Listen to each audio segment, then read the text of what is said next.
Do it, yes, exactly. Welcome back for those watching at home.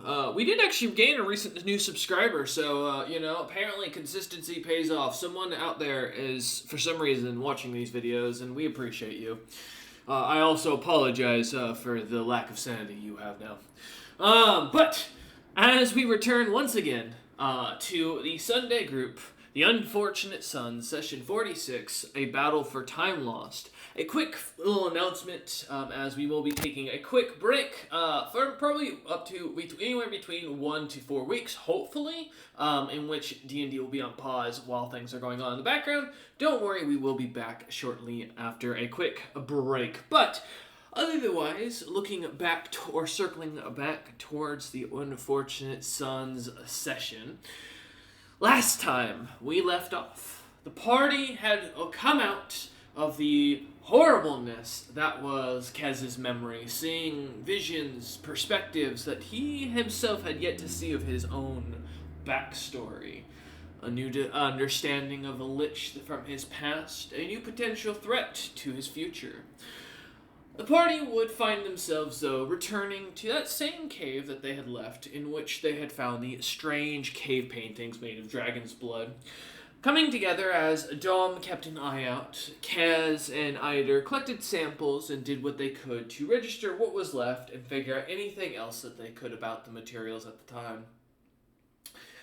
Dom, quickly thinking on their feet and not enjoying the closed space of the cave, found themselves standing outside of the waterfall off to the side, watching the goings-on of the monsters here and there as the party relaxed and got themselves their stuff together. Dom, unfortunately, noticing a strange-looking creature, a being, or an orange-like goblin with a horn on its head and eyes that circled the top of its head like a crown. The creature seemed to kind of stare for a moment, and then quickly vanishing into the forest once Dom's attention was noticed. The creature seemingly leaving the rest of the party alone and leaving them to watch as a few more beasties would pass by. After a little while of gathering their stuff and doing some investigation, Eider and Kaz would come up with a quick plan to put some magic into the blood and see if it guided them anywhere, checking for spells, potentially anything of interest, as it were. As the group continued on, the party found themselves heading down the main road towards where they believed to be the next location, hopefully for a camping site. Though, unfortunately, as they would find themselves walking, strange mirages of parents and parental figures would appear, discussing and talking, almost as if they had actually met prior. A vision of Kez being held as a baby in his father's arms. Dom's, father and another individual that caused a bit of an angry reaction. And Eider's own adopted parent, as well as Ned, or an elder Ned as it seemed. The party found themselves watching this strange illusion going on until finally the creatures found themselves attacking the party, smacking at them and failing to do really any damage to them. After a few swings from the party and a little bit of a letdown on the beast's side, the creatures found themselves easily slain. As the party would continue on, suddenly they would find themselves standing at the beach, time having passed as all around them the illusion magic seemed to vanish, and seemingly now it was June, May, a beautiful sunny weather all around them, the balminess of the beach and the jungles behind them. And before them stood the strange golem. A golem made of bits of coral and beats of reef that just stared straight at them, checking the magical chain that they had been following, or magical light that they had been following. The party saw that it seemed to go right beneath the feet of the coral golem. With that, quickly coming to a decision, the party began to ready themselves for combat, deciding after a few moments of discussion that this creature was better off to take down than to try and deal with, though a pause was still put as we came to an end. We returned back in the evening of the 4th of the Bloodied, or May, as it were, in the year 65,006. The sun, still warm and balmy, though coming down in the sky, an orangish coloration kind of filtering over, a heavy, warm, salty breeze of 70 degrees blowing up the beautiful beachway. And as you lot look down, a couple of rocks seem to extend out into the water where you can see clear cages seemingly dangling from the rocks themselves, skeletons dotting a few of them. The golem stares on, watching and waiting as you lot prepare yourselves. What would you like to do?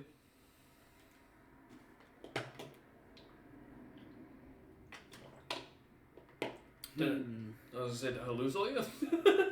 No, I'm just like, do we just run up, or are we gonna try to be strategic, or?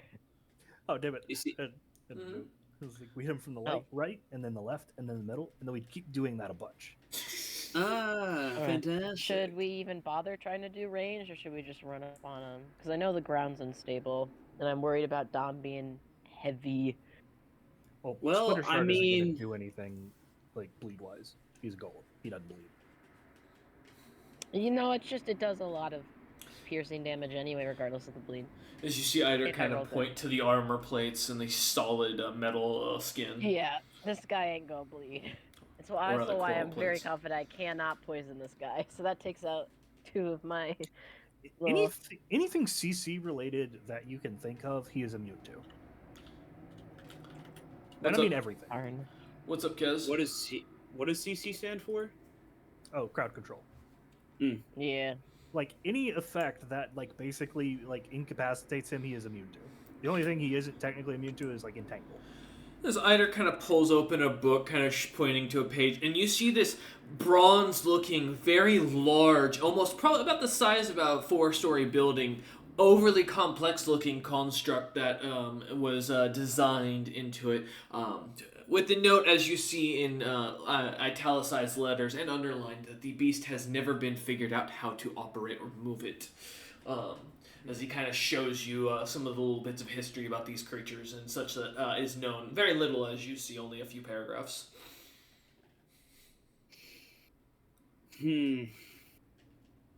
So, like, any spell that might, like, affect it probably won't work. If it doesn't do damage, it probably isn't going to work.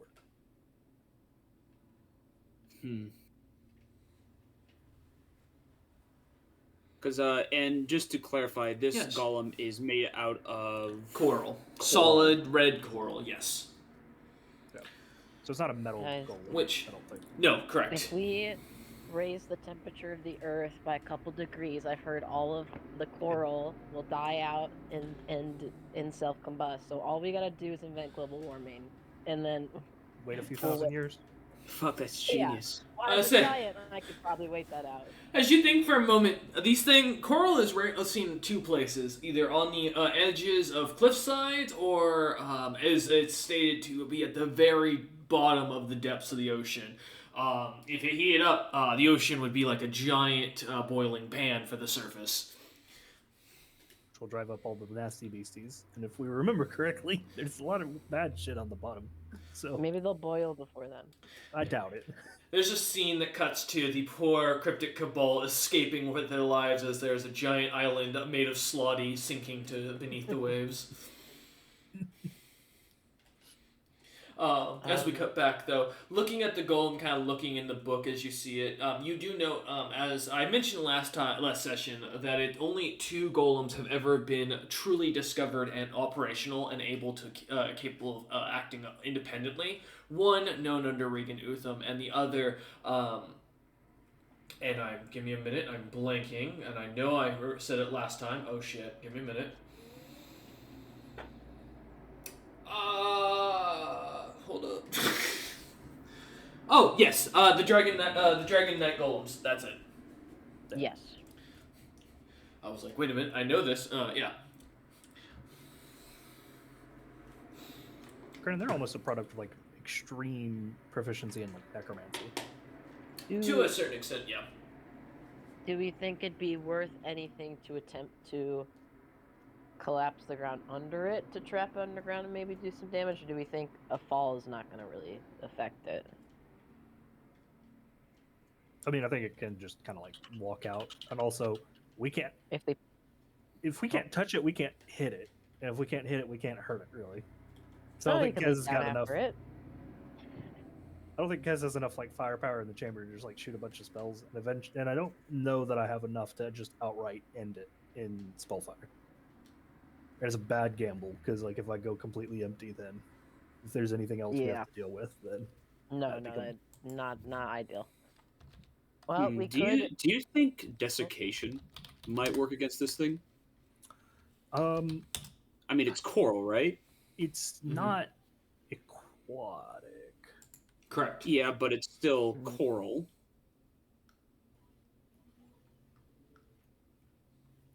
I mean, it might have. It could. Coral needs water. As you look at the creature standing on the beach, basking in the sunlight outside of the water, yeah, there could be some magic stuff keeping it hydrated. Don't think it's of coral as in living. I think the material it was constructed with is coral. Like it's still not really alive. Kez, give me a spellcraft. See if you can see. Go ahead.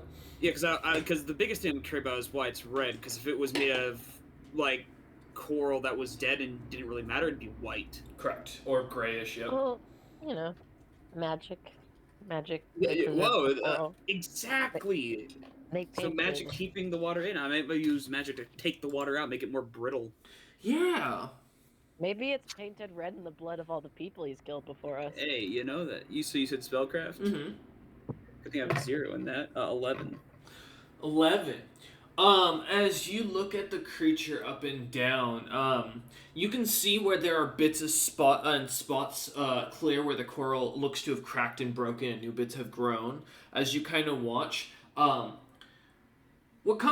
you kind of come to mind, there isn't a magical effect here as you look up and down, but you've seen a similar ability before on other creatures that you fought in the past, Kez. Fast healing being a very common thing for certain beasts of like this kind of comes to mind for a similar effect. Sorry, dog. I can't believe this. Okay. Are we gonna charge in any particular order? Try to flank it? Try to do anything fancy? Or are we just... Yeah, I'm gonna piss it off. It's gonna try and hit me, and y'all are going to beat at it, and we're gonna hopefully not die. Kez, do you want the right or the left? Zion pulls his shield off his back. Good. After you. I'll take the left side. I don't know why. It just feels right. Hey, I'll take the right side again. I guess it feels left. Feels left. Oh, damn it. We not canonically high five. Me and Hunter.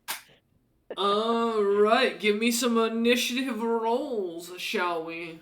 As we cut to the side scene of poor Ned still back at the Stronghold City, dying on a toilet to a fiery inferno.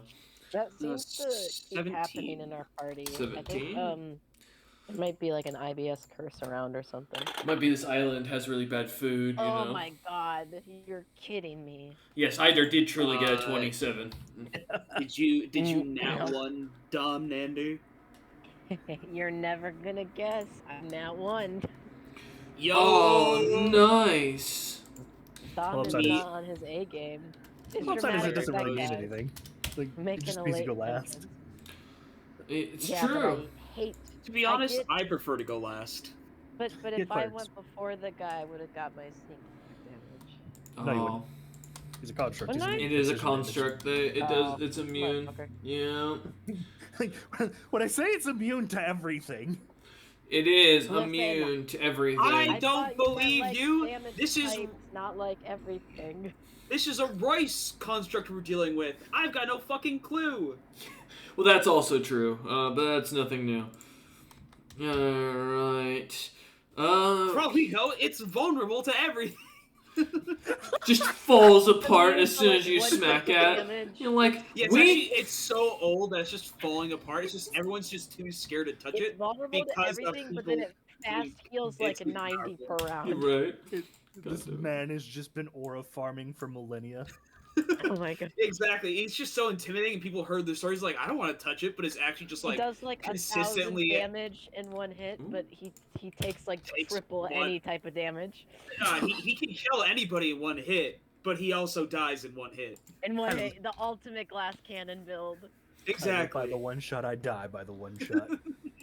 Exactly. This could be it.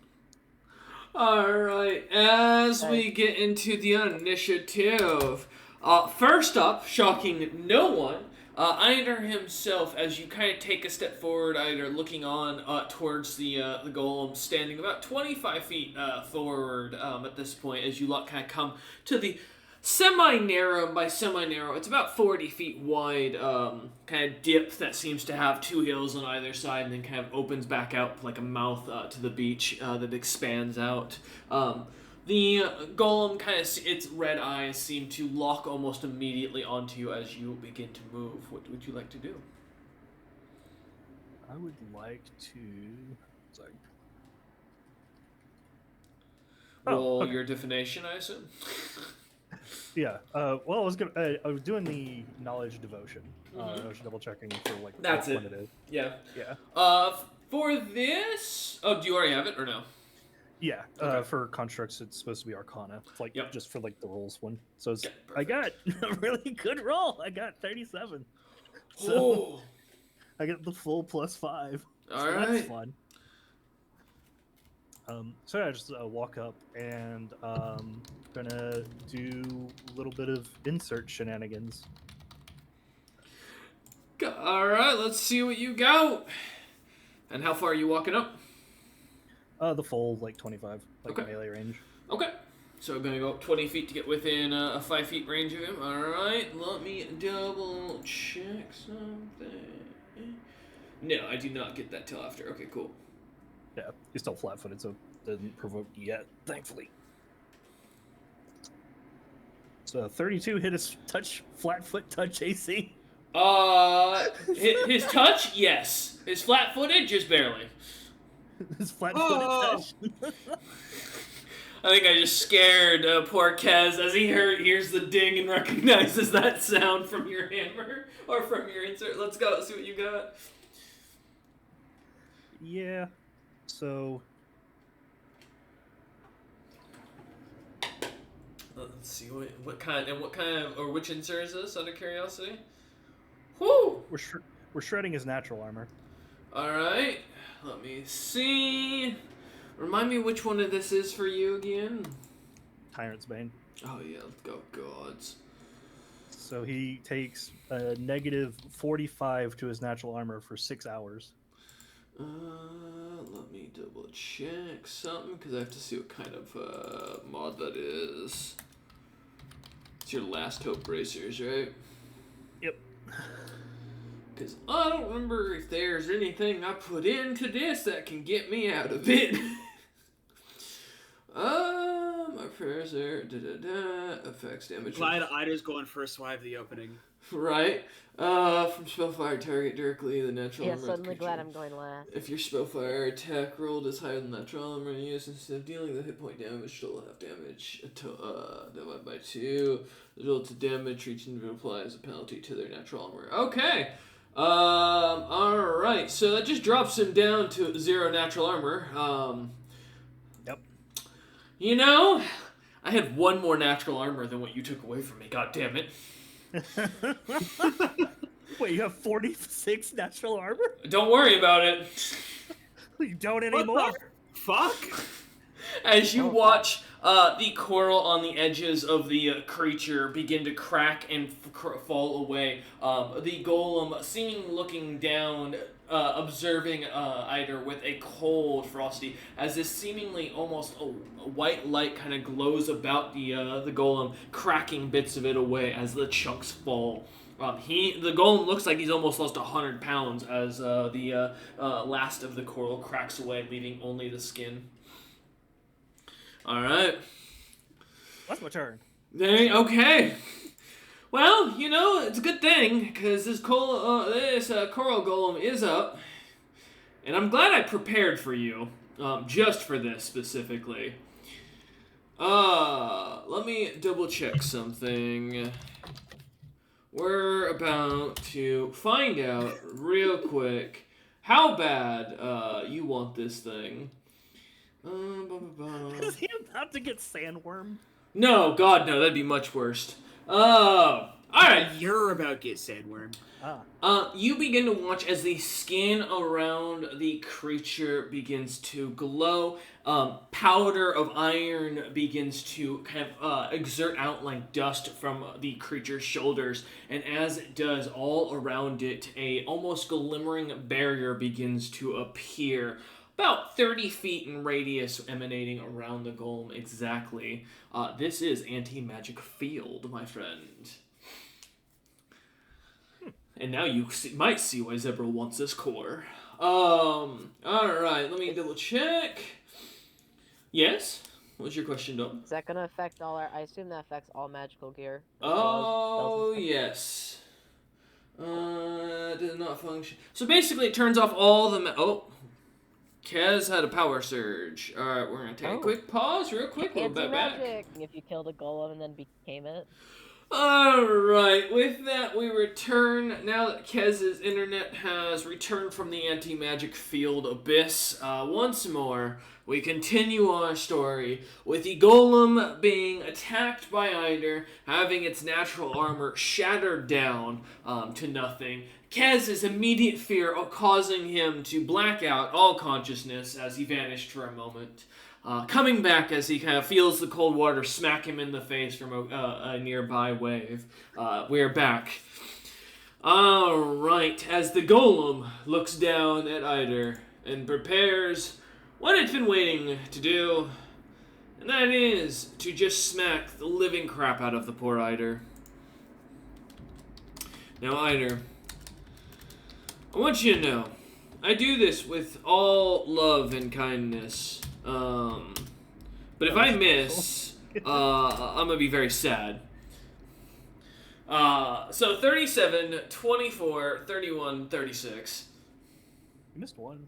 Ah! Damn it! Perfect, okay. Alright, well that's fine, don't worry, as that won't be an issue. If you would not mind, could you give me 3 fortitude saves, good sir? As you take a total of 55 points of bludgeoning damage as the sharp, rocky fist comes slamming down onto your helmet hard. Let's see what you got. Hopefully a decent amount. 19, 32, 27, 34. Alright, all 3 succeed with ease, avoiding the stun as you manage to keep your head about you as the blows continue to slam into you one after another. As the creature, ends its turn as I can't do anything else. Eider, as your helmet glimmers, Dracothax a little growling from within. We turn to Kez, who stands just outside, or actually just within the anti-magic field, standing at the 30-foot edge of the creature, feeling the magic, or the anti-magic field envelop you, Kez. Alright, so no magic. Not unless it's an artifact. Which is to say, it has an item that states it can awaken, or an item that specifically states it is an artifact.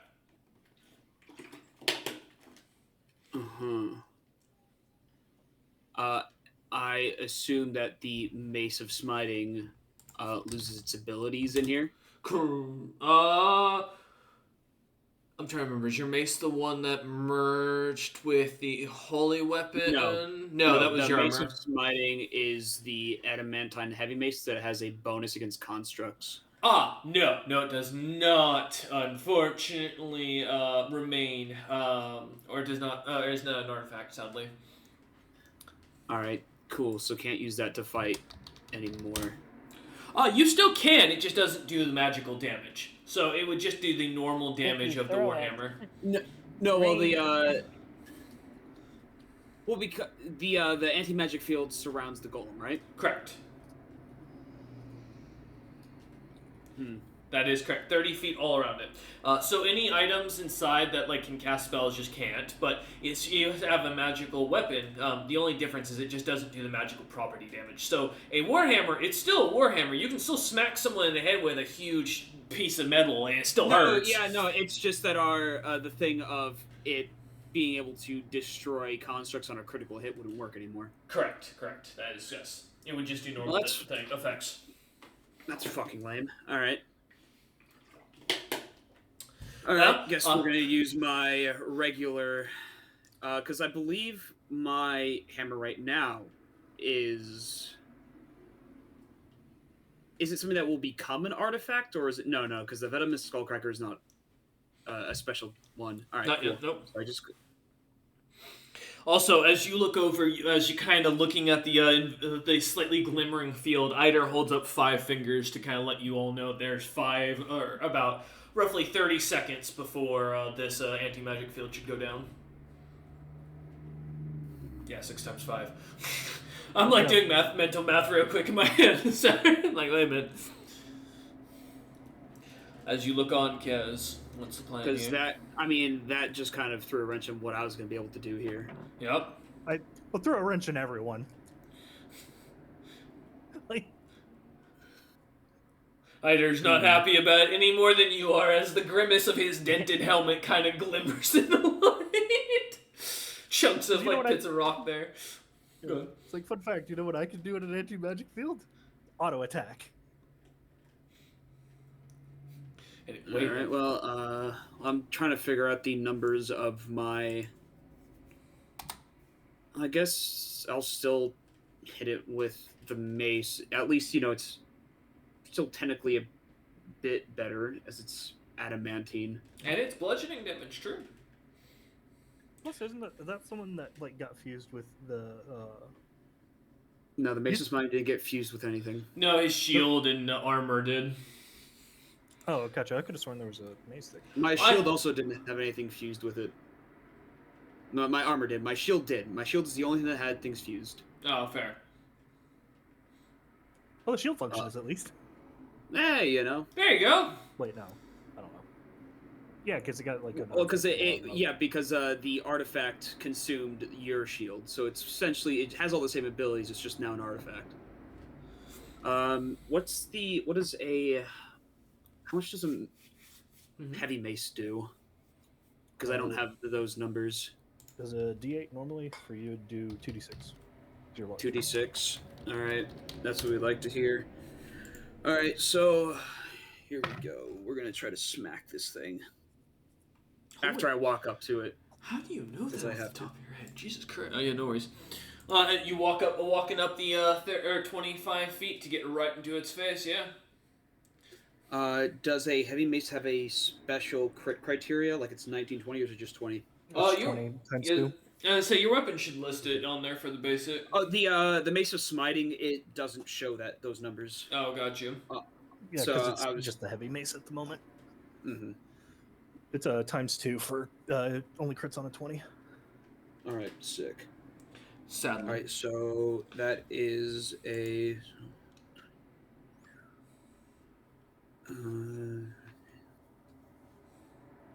32 to hit. 32? Well, without its natural IC, yeah, you definitely hit. All right, and you said 2d6? Yeah, that's what you said, yeah. Ooh. That's not good.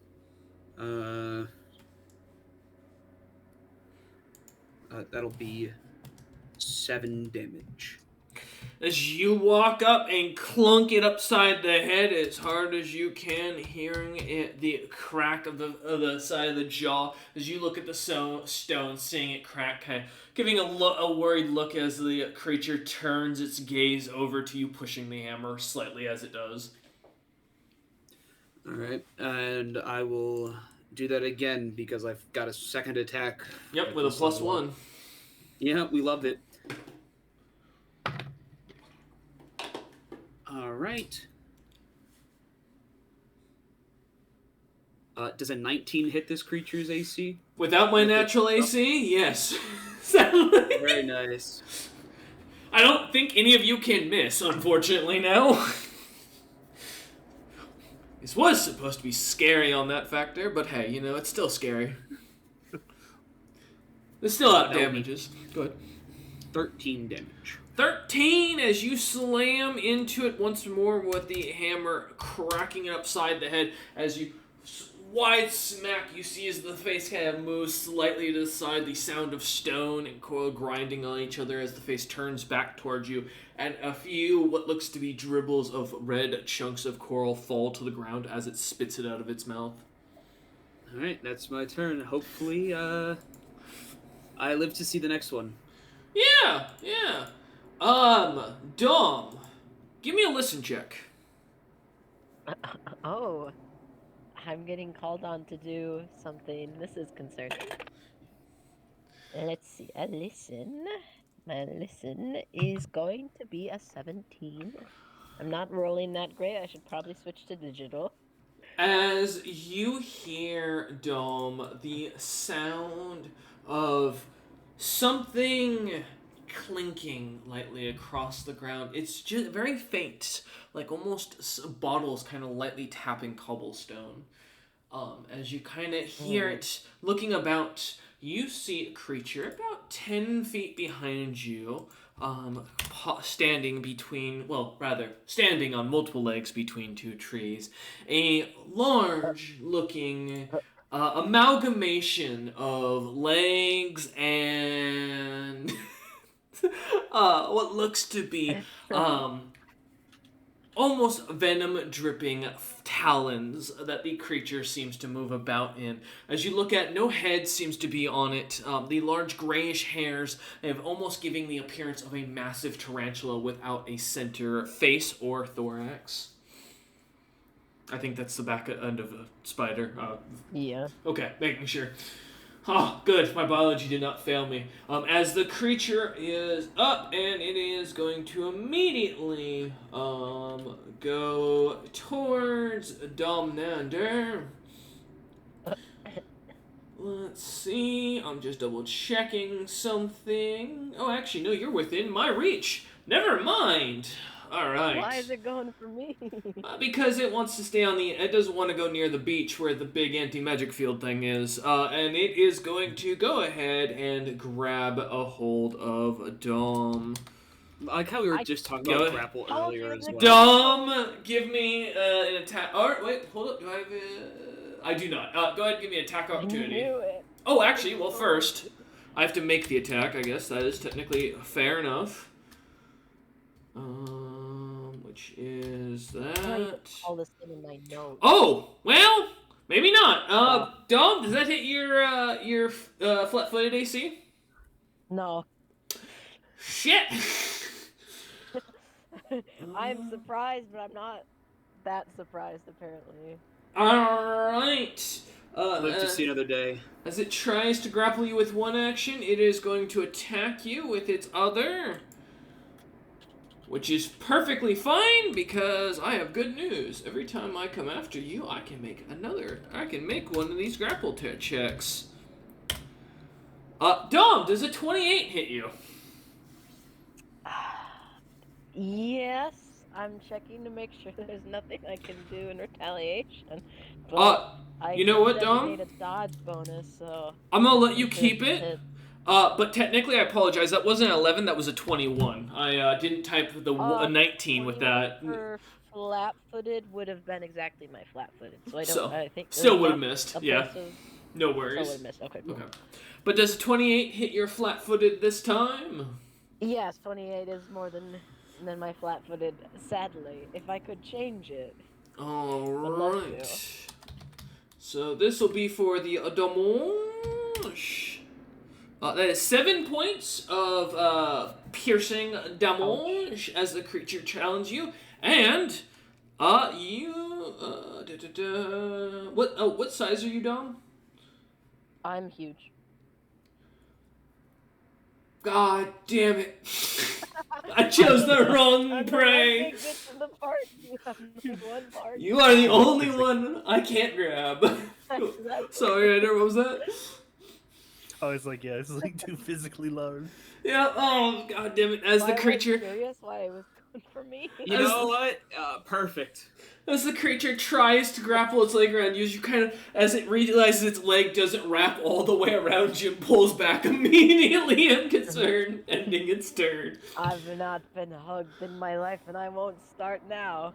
It appears I've miscalculated. Oh, this is a really bad miscalculation, because you won't believe it, that creature's all grapple. Oh, shit. Looking at the legs. Alright, well, this is what happens when you don't have eyes, jackass. Exactly, right? And as it ends its turn, the last two creatures are going to make themselves known as they look over at Eider, smiling as they do, and Eider, as you see the familiar look of the orange goblins with their little horns, their eyes circling the little temporal flitchers that surprisingly look similar to the last ones you had fought. Almost Can I say I'm identical. not fond of this fight? Ken's just looking over at Eider as he sees the creatures bump out of the bush shouting in anger. Like I knew the golem alone was gonna be like a challenge in itself. But damn. Hey, listen, welcome to the fun zone, bucko. This isn't fun at all. It'll be great. Well, it's fun for me. That's not what I signed up for. Or sorry, that is not. There we go. There we go. Does a 15 hit, Kez, your AC? No. Oh, I'm sad. Alright, don't worry. It'll be fine, you know? You just gotta hold out here. Oh, I rolled a nat 1. Does a 20 hit your AC? No. Damn. That one again. Oh, no. Oh. As Kez says this, a bunch of rocks just come bouncing off his back as he feels little pebbles and looking over at the goblins as they kind of keep chucking them from up on top of the hill down at him, yelling in a strange language. Alright. Kez's opinion noted, looking over at Eider as the two of them take blow after blow from the golem, trying to keep the creature off of them. The goblins throwing rocks at Kez from the back, more annoying him than really causing any damage. And poor Dom fully turned around looking at this large amalgamation of a creature. Dom, you're up. What would you like to do? Well, I'm not in the anti-magic field yet, am I? You are standing on the side of, or right on the same side as Kaz, so you'd be 30 feet, so you are technically in it. We were actually on opposite sides. Yeah. I was left, he was right. Yep. Okay. Still would be, because it was, with how everyone moved, yep. Take a 5-foot step and you'll be out of it, I think. Correct, so in which you can, of course, take as a free action with your movement, or with your attack. Yeah, I'll 5-foot step, just because I've got Satan's spider up on me, quite literally. So I'm gonna, just be one moment, step out. Once I get all my magic stuff back, Alright. I'd like to... Is it swift or immediate action, the claws? On my gauntlets. I think it's swift, but either way you can do both, or either one, as you wish. Because immediate just means you can take them on other people's turns. Swift just means you can take it like a bonus action. Yeah, cool. I guess just swift. It says swift or immediate, but okay. I would only need to do swift. So, activate the claws. I'm gonna flurry of blows on this guy. I'm gonna swing on him. All right. He's going for me. I'm gonna clap back. Let's see what you got. So let's see. That, my goodness, not rolling well. It was almost a 20. That's gonna be a 12 for the first. That does not hit as your swing goes wide. But this is a 28 to hit. That hits by a long shot, yeah. Yeah. The duality of Dom. If that doesn't hit, I'm be scared. Time to roll my damage. Yup. My new wisdom modifier, which is great news for me. It's a whole 1 point extra damage. Okay, and then does the damage type matter? Do I need to tell you which is? Yes. Okay. So the 1d6 plus the 3 will be acid. Okay. And then the first 1d8 in the chain is gonna be just like piercing, slashing. Okay. And then I think the last 1d8 plus 4 is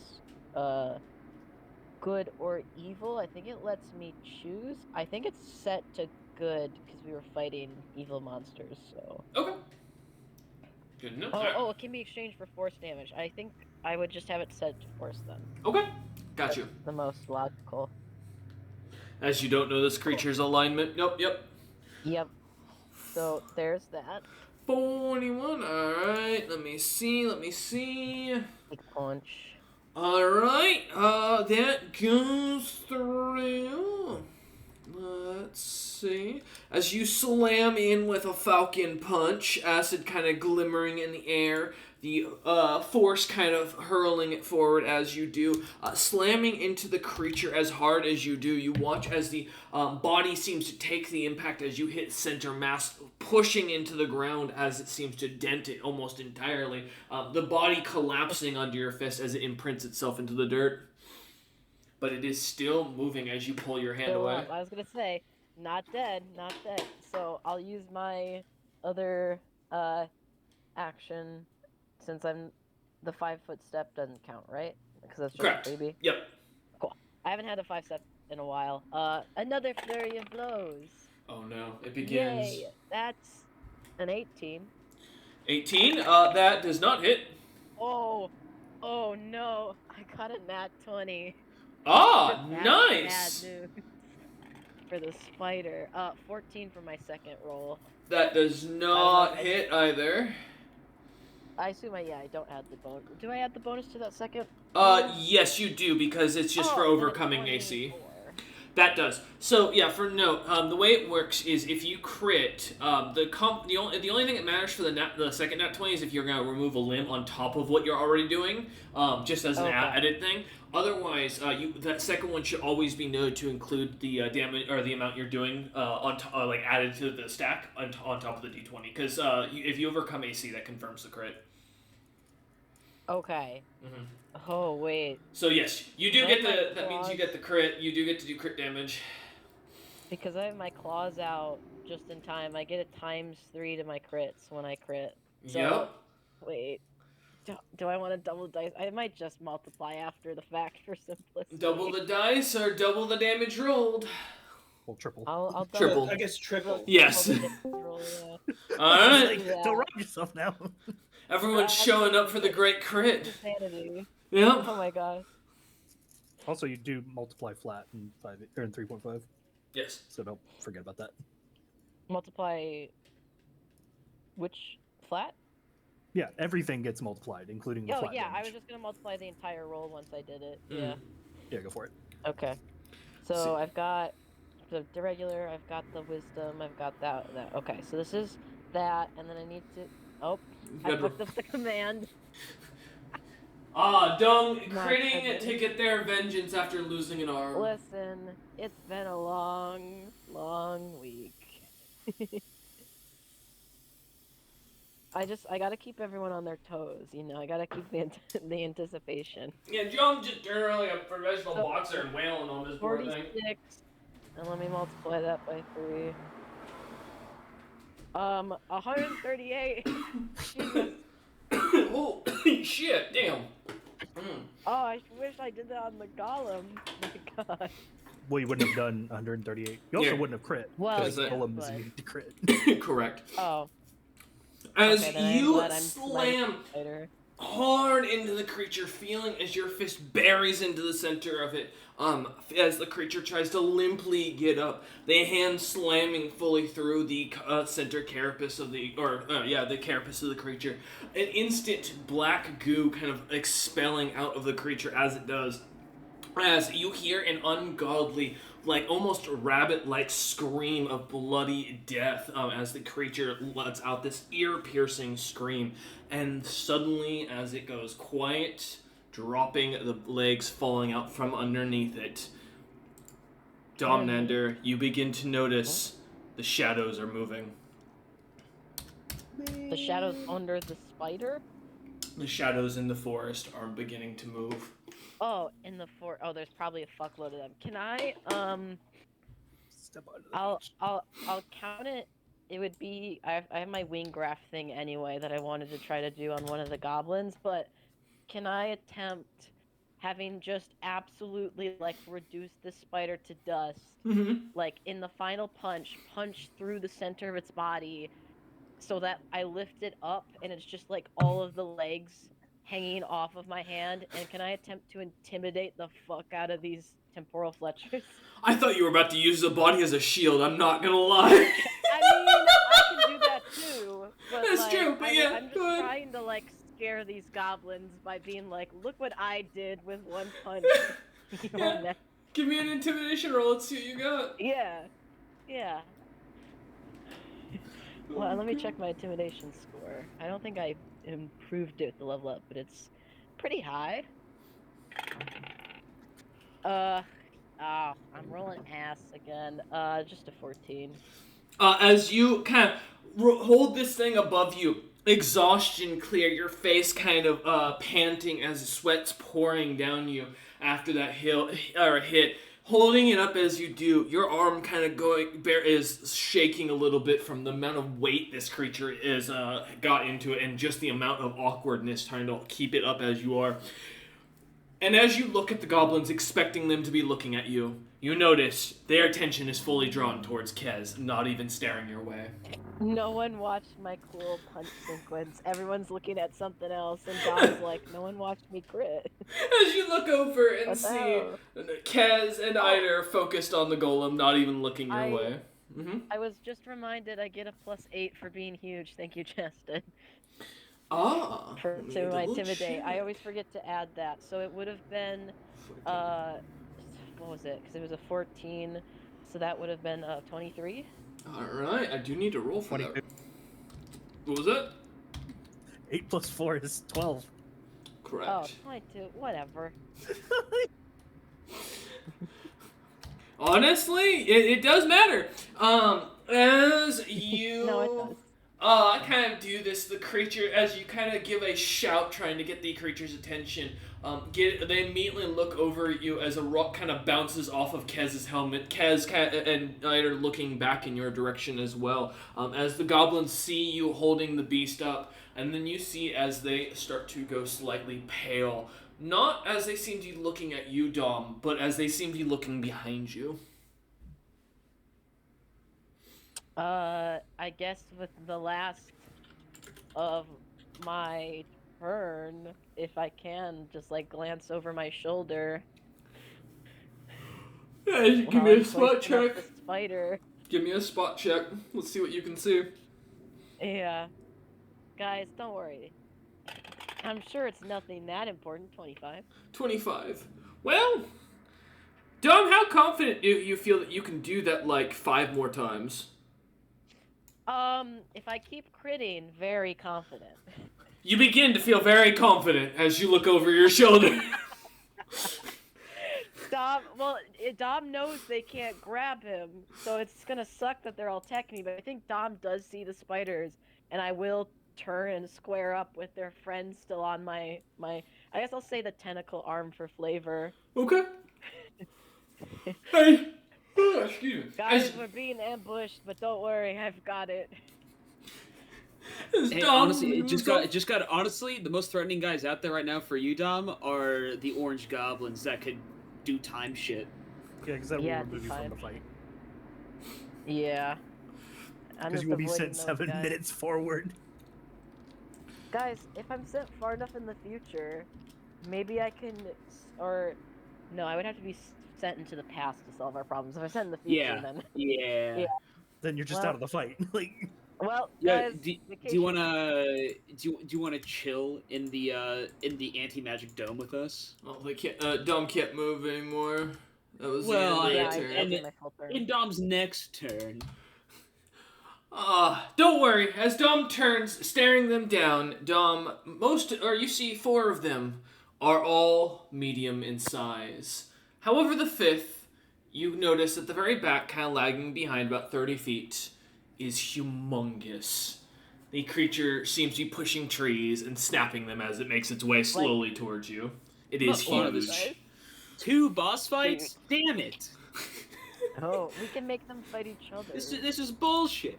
Kez shouting this out over the dint of rocks smacking off his helmet. Quit it! You two, stop it! You see they pause for a second. You see they pause for a minute, Kez looking at them and then going back to fighting with the golem as the rocks continue again. God, mother, go sit in a corner, time out! As we jump up to the top of the initiative, and with roughly soon to be 4 rounds left. Alright, let me put a note here. There we go. Eider, at the top of the initiative, as you are up, what would you like to do? Squaring off against this golem, rocks bouncing off of Kez, and as you look back over your shoulder, you can see Dom is preparing to square off with what looks to be shadowy figures in the forest. Well, we don't have a great amount of options, because we gotta wait this fucker out to be able to take him down. It doesn't, because we had like a very, very brief conversation with him before we did the thing. He doesn't seem like he's going to chase us off of the beach, but he also doesn't seem like he's probably going to leave us alone if we're on the beach. Mm-hmm. I mean, yes, and as you saw the light of the from your dragon blood spell going underneath his feet, it seemed you had, I believe, last session believed that he was guarding or was on top of something of value. Yeah, I think like I like yell out. This is like put the enemies between him and us, or is it like put the enemies on the other side of us and him, basically. So non-zero chance he might aggro onto shit that just walks onto the beach. Because thankfully constructs aren't known for having a shitload of intelligence. So like 5-foot step, like kind of like catty corner, try and like put like the filchers and whatever the fuck is like fighting Dom between, you know, him and them. Okay. So you just trying to get behind the thing so it can fully see the goblins and then these spider-like beings, basically. As Dom's about 30 feet away, these two time filchers are about roughly 25 feet up on either side on these small hills. Yeah. Okay. And then I'll reach out and slap with great justice in the defensive manner. Shield forward and tap like a golf swing. Yep. There's mostly to get the the dodge bonus from fighting defensively. As Eider demonstrates for Kez the perfect form of the Dwarven Legionnaire. Shield is your main weapon, and the side weapon, whatever you're using, is only there to keep you alive. Yeah. Alright, let's see. Yeah, I like my shield too. Yep. 26. Well, without my natural AC, yeah, that hits. Woo. I'll just roll the other one while I'm at it. 103. That's very, very wrong. I'll take 103. You know what? Okay. That also hits, shockingly.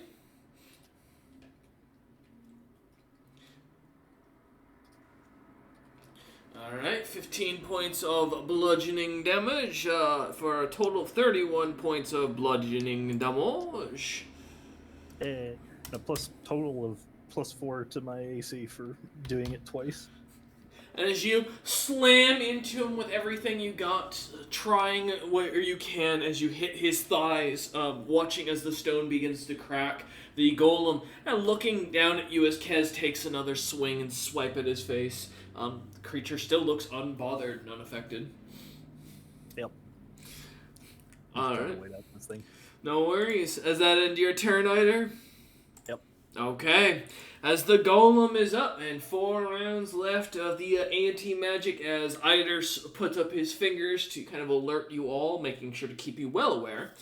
The creature is going to go ahead and swing at the guy who hit him in the face, and is continuously in front of him right now, which is to say, Keznanok. Hey. How you doing? Honestly, I'm doing well at this moment, but I have a feeling it's going to change really quick. Yeah, 31, 26, 30, and 26 to hit. Let me see. So that's my AC, and 2 of those miss. Nice.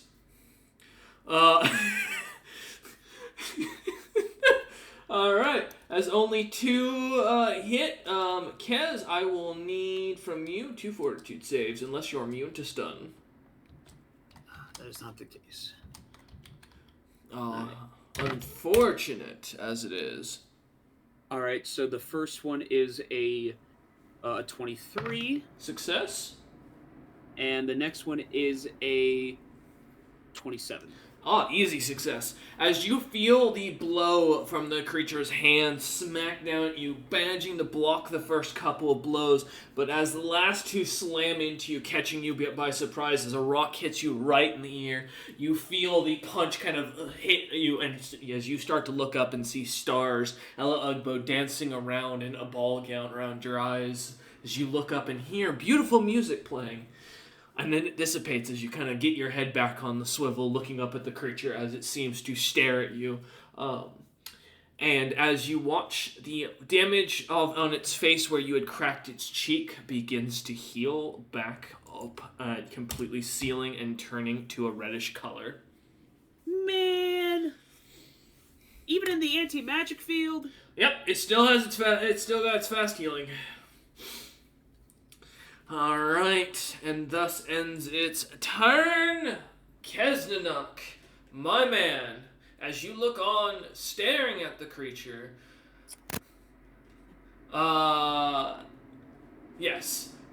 Looking on at the creature as it stares at you with those deadpanned eyes, its chiseled face showing no emotion. What would you like to do? Just thinking about what I want to do. Don't exactly want to step away from this thing. It did just punch you for 29 points of damage. Yeah, but move to like I suggested. Well, I'm not going to move away from it. That's what I was saying. Could take a 5 steps. Circling around it. Yeah. Yeah. Because I think the plan might be like just get Dom on the other side with us, and then they either attack it or it potentially attacks the things. You see, here's the deal. It looks like most of the things that we fought, this creature kind of locks on to the last thing that hit it, and that would have been me. So if I just go around to where you are, it's just going to turn around to us. Well, it's not the last thing that hit it, because I hit it last, and it still Well, hit it you. still hit me. That's true. I don't know why I did that. As Kiz looks over and he's spitting down some blood on the ground at that, yeah. You could admittedly try and like 5-foot step like slightly out of range so it like refocuses on me. It's very likely that it won't go after something that requires effort. I'm just going to move to the other side of it where Ida is. Okay. You take a 5-foot step to the side. Staying within the creature's still kind of range of attack, the eyes kind of follow you, but the body does not turn as it continues staring straight up the beach and towards Dom's back now, as it just stands there as you move behind it. I will laugh if we could have just literally walked behind it and ignored it. Is there anything on its back noticeable? Give me a search check, Kez. A suspiciously placed large red button that says power off, perhaps? Let's see. Search check, that'll be a 15. So yes, there is a specific design on the back. You see a simple design written in Abyssal, a strange word, but Kez, as you look on, you see your own name written in plain as you recognize it in any other language. Seems to kind of glimmer. The words before it, though, you don't recognize as a strange form of Abyssal. There is another name that catches your attention, though. Give me a second, and I'm going to grab it. The document has decided to take a minute to load, so I do apologize. Many such cases. Yep. I did totally load it like a turn ago, and it's still kind of pending here. Yes. And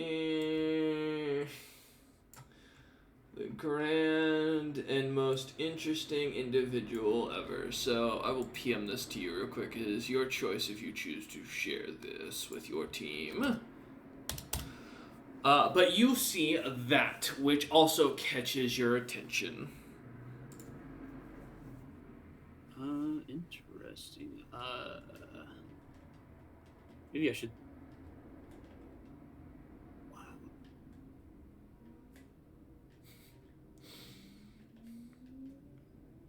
Also, the search will count as a free action. Since you're only taking a 5-foot step to the side, you still have both your actions. Keep that in mind.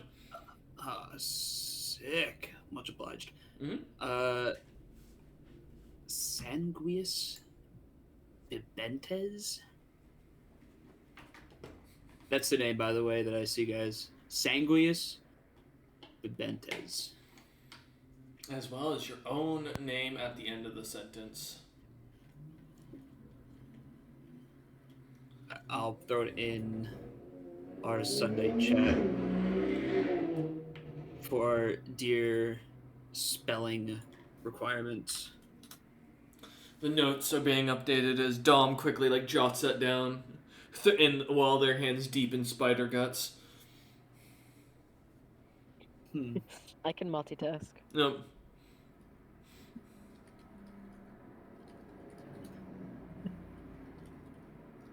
I wonder if it heals when it attacks, kind of like a lifesteal thing. Who knows? Oh no, it just has fast healing. Hey man, who knows? All right, well, nothing else for me to do right now than to just smack it. So that's what I'm gonna do. All right. Come at me, big boy. Let's go. Alrighty, let's see here.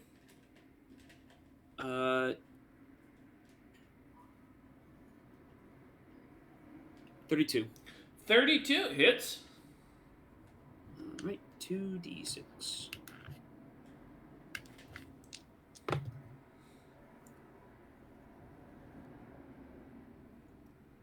$11. 11 points of damage, and again, bludgeoning. Mm-hmm. Alright. Good to know, good to know, as you slam into it. Alright. Let's see. Does a 13 hit? There's a low number, but that is well too low. No, it does not, surprisingly. Yeah, I figured as much, that one. Me when I roll a 5? As you feel your hammer bounce off the creature, once feeling the strike, the first strike coming true, the second bouncing off, the golem seems uninterested, its head not even turning as the hammer smacks into its ribs, giving a slight sound of cracking and a few bits of coral kind of crumbling away as you pull your hammer back. Hey, Otter, you see that name? It says Keznok. My name's Keznok. Ain't that weird? Yeah. Why are you on this thing's back? That's a great question, bud. I'd like to know the same thing. Maybe it has something to do with the weird visions we were seeing on the way here. Oh, why it's attacking you? Maybe because I didn't introduce myself to it. Maybe if I did, it'd have been different. But we had to kill it anyways. As you mentioned this, the little goblins on the hill, now seeing that you're kind of blocked by the beastie, the golem itself, are going to turn towards Dom both and begin making their way down the hill with ease, as their lengthy bodies and long legs manage to allow them to get there within seconds, surrounding Dom on either side. As they do, both are going to immediately make an attack with their claws. So, thankfully it's only 2 attacks because they did have to move. So, don't worry, Dom, you'll be fine. Probably. 16 and 13, Dom. Both miss. Both miss. How dare you? As the claws go past you, smacking into the shield that you've kind of turned this corpse into, as you bash away their hands, watching pieces of the spider's corpse vanish suddenly as the creatures tap them, kind of catching on to what these things seem to do. As you pull away, both creatures kind of stare at you angrily, making strange noises as they continue to make almost raspberries with their tongues, sounding like the Tasmanian devil itself. Oh, are these the goblins? Yep, that's correct. Oh, I thought these were the spiders. I was so confused. No. That'd be much worse if they had mouths. No. Yeah, I was like, whoa. Thus ending the two goblinoids' turn. Dom Nander, you're now up. You are surrounded on either side by these little goblinoids, but about 20 feet out is the closest spider to you. I have a question. Make your recommendations in the chat, but I have a question. For this anti-magic field that's radiating off this creature, I know it's 30 feet around, like circumference. How tall is it? It is... Let me double check my spell note here. It is 10 foot in radius emanation, so it would be 30 feet tall off of him. So... Okay, I was curious if it was as tall as it was wide. Yes. I'm trying to think. The only technicality is it doesn't pierce the ground, technically, if how anti-magic works. Yeah, because otherwise, shenanigans. How far is the horde of spiders? How far? There are 3 of them that are within 20 feet of you, one that's within 25 feet, and one that is within 30 feet. Okay, so they're all within, like, a radius of each other. Correct. Let me double check a little class thing I have real quick before I do my course of action, just to figure out which I should do, in what order. Because I have that, and then, where is it? Oh, is it just my personal feats? Oh, it's in my personal feats, that's why. Yeah, so I get that, and then... Oh, okay, yeah. So what I'm gonna do, is I would like to fire, Shatter Shard at the Satan spiders. I'm just calling them that. I have no idea what they're actually called. The many-legged freaks, and then, I don't think I could shoot twice and move. So I guess after that, I will fly up, and I'd like to land on the other side of the golem, but out of the anti-magic zone. I have like 100 feet of flying. Okay. 120 feet of flying. And I will take the attacks of opportunity from the goblins. Okay. Go ahead and give me the attack with Shatter Shard to hit the ground. Of course, DC is still 5. However, with rough terrain and trees, it is a DC of 7 now. I know that's hard, so be prepared. Well, don't challenge me with some of my dice rolls. You say that. This is a challenge. I'm throwing down the gauntlet. Okay, 21. 21, yes, that hits. Alright, go ahead and roll your shatter damage. My shatter damage, let me check that. I think it's actually just the 1d20. And then the bleed, I have to double check. It's a reflex save, if I remember right, for them, right? Yeah, they do have to make a reflex, which I'm checking has not changed. So yeah, 18 DC reflex. And then it's 2 fail. Alright.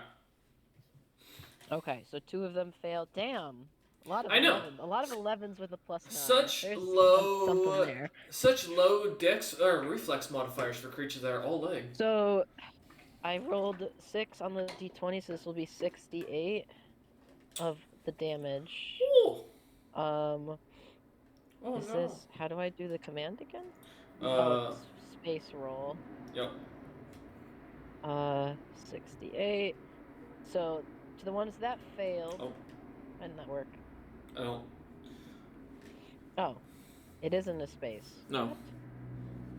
Okay, I didn't think it was in it. Okay, so 20, and then they have, what was it? Is it a bleed per shard? You'll have to double check it. It's on the item, I believe. Yeah. Okay, so I think that at the start of my turn for the next 5 rounds. So it'll be after they'll take like 12 bleed. Okay. So yeah, then I'll fly behind the golem but out of the anti-magic field, so you can take those attacks of opportunity. Alright, as you shoot the shard out, watching as it explodes like a fragmented grenade, exploding out, many of the creatures dodging behind trees, 2 of them caught out as they get hit, the shards shattering into them as it does. I need Shatter Shard to make a roll. Give me a second. Shatter Shard? It's yeah, cool. You're gonna see why. Give me a second. Even if I'm flying over the field? No, you'll see. Give me a second. Is it the fucking ground? I didn't think Nope. it'd matter that far out. Okay. No. Even worse. These creatures bleed anti-magic blood similar to a spell gaunt. Spider? Yeah. By the way, you've been putting your hand in there for a little bit, so as you look over at your gauntlet, your right gauntlet, I believe it is, because that's your arm with the tentacle arm, is completely lacking in any magic as it's covered in blood. I did drop it to fire the sling, because mechanically it's what I'd have to do, but yeah, I had it in there for a whole round, essentially. Let me see. Object in chapter. Just give me a second. I'm not familiar off the top of my head with attacking objects. It does have an HP. The gauntlets do have an HP in the item description, if you need that. Oh, no, it's not your gauntlets I need. It's your Shatter Shard. Oh, it's just Splinter Shard. Yeah. Give me a moment. I'm just trying to find my note here, because I didn't think you lot would fight the spiders. Listen, he pulled up on me, and I wasn't gonna let that slide. No, I understand. I'm just double checking where it gives me the melee attacking of objects here. Cause is it just outright save? Oh yeah, okay. No, it is. I just need a save outright from the object. If it doesn't have any bonuses or modifiers, which is the only modifiers to say if it's a masterwork, so if it's like got +1, +2, +3, or +10 all the way up to, you add that to your roll. It's like caster level. Yeah. That's correct, and caster level, thank you. Splinter Shard. Yep, let me look at the World Anvil item, because I just had my Google Doc. Splinter Shard is a... I don't see masterwork on it. If it doesn't, level 5th. Okay. Perfect. Then yeah, you'll just add a +5 to your D20 roll here. And no other bonuses. Correct. Because I don't think it has anything else on it. I don't think so. Just the bleed, and then the returning, and then the shard stuff. Yeah, that's true. Sorry, it is +1, so it's a +6 in total. Okay. Yeah, but if you go look up the creature, you'll see why it's an issue either. So, yeah. I believe that you said it was a +6. Yes, correct. Okay, that'll be a 24. I rolled high. All right. Good news. As you watch the Splinter Shard slam into the creatures, expecting the shard to come back as you look at it, waiting a moment. You watch as nothing seems to happen. The shards kind of glimmer for a moment, and the creatures begin to pull them out as you watch your ammunition stay where it landed. I'll have to go back for that later. As you begin to flutter away, flying into the air between the 2 creatures of the goblinoids. Let's see if I can hit the broadside of a barn. Nope. Nope. 9 and 10 as both go to try and swipe at you and comically slam into each other as you flutter up above the anti-magic field, finding yourself on over to the other side and fluttering off to the side of the beach as you kind of see the ocean sea water kind of coming in about 40 feet out from you as it seems to be coming in about another 20 feet slowly. The sand seems to be quite damp, but you can feel the heat underneath, even through your boots, as you kind of stand there for a moment. It's also, as you notice, very loose ground as you feel yourself almost in, or pretty much in rough terrain. Wonderful. All right. As you come to a landing, does that end your turn, Dome? The golem can't see me for me to do my wing thing, and Correct. I already attacked and moved, so I couldn't fire again. Not that I have Splinter Shard. So yeah. All right. I'm in position for the group, whatever their plan may be. Okay. Well, these spiders are up. And now that you have stepped away, they are going to all roll to see... Alright, what they're going to do, and after spotting Big Boy, they are going to begin retreating back into the forest away from the golem. Good. Get out of here. As they fall back, ending their turn as much as they can for the time being. At the top of the initiative, Eider, you're up. Hooray. Yep. There's so many things I can do. Yeah. Each one more expressive than the last. Mm-hmm. Like melee, melee, and melee. Uh-huh. Move to the left Guys, in can you melee. not appropriate my culture? Like, this is monk culture. Then get in here and do that. No, I think I'm gonna be the spellcaster now. We're swapping roles. Fair enough. I pull out a staff out of nowhere. Look, the upside is, like, if you do roleplay as a spellcaster, the chances are you're going to be effective as most spellcasters when they're fighting a golem anyway. Yeah.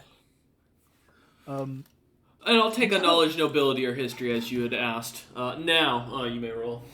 Oh yeah. The other thing I was gonna do is it's like, where's this thing's core? Because I think I might try and start because apparently it doesn't give a shit that I'm hitting it, and it just wants to beat Kez's ass like he owes him money. Yeah, give me a survival check. It's 22 for the knowledge. Okay. Is that nobility or I have the same bonus for both, so you gotta pick one? Mobility? Okay. That sounds like an important name. 22. You've never heard the name before. Gotcha. Oh. And then 20.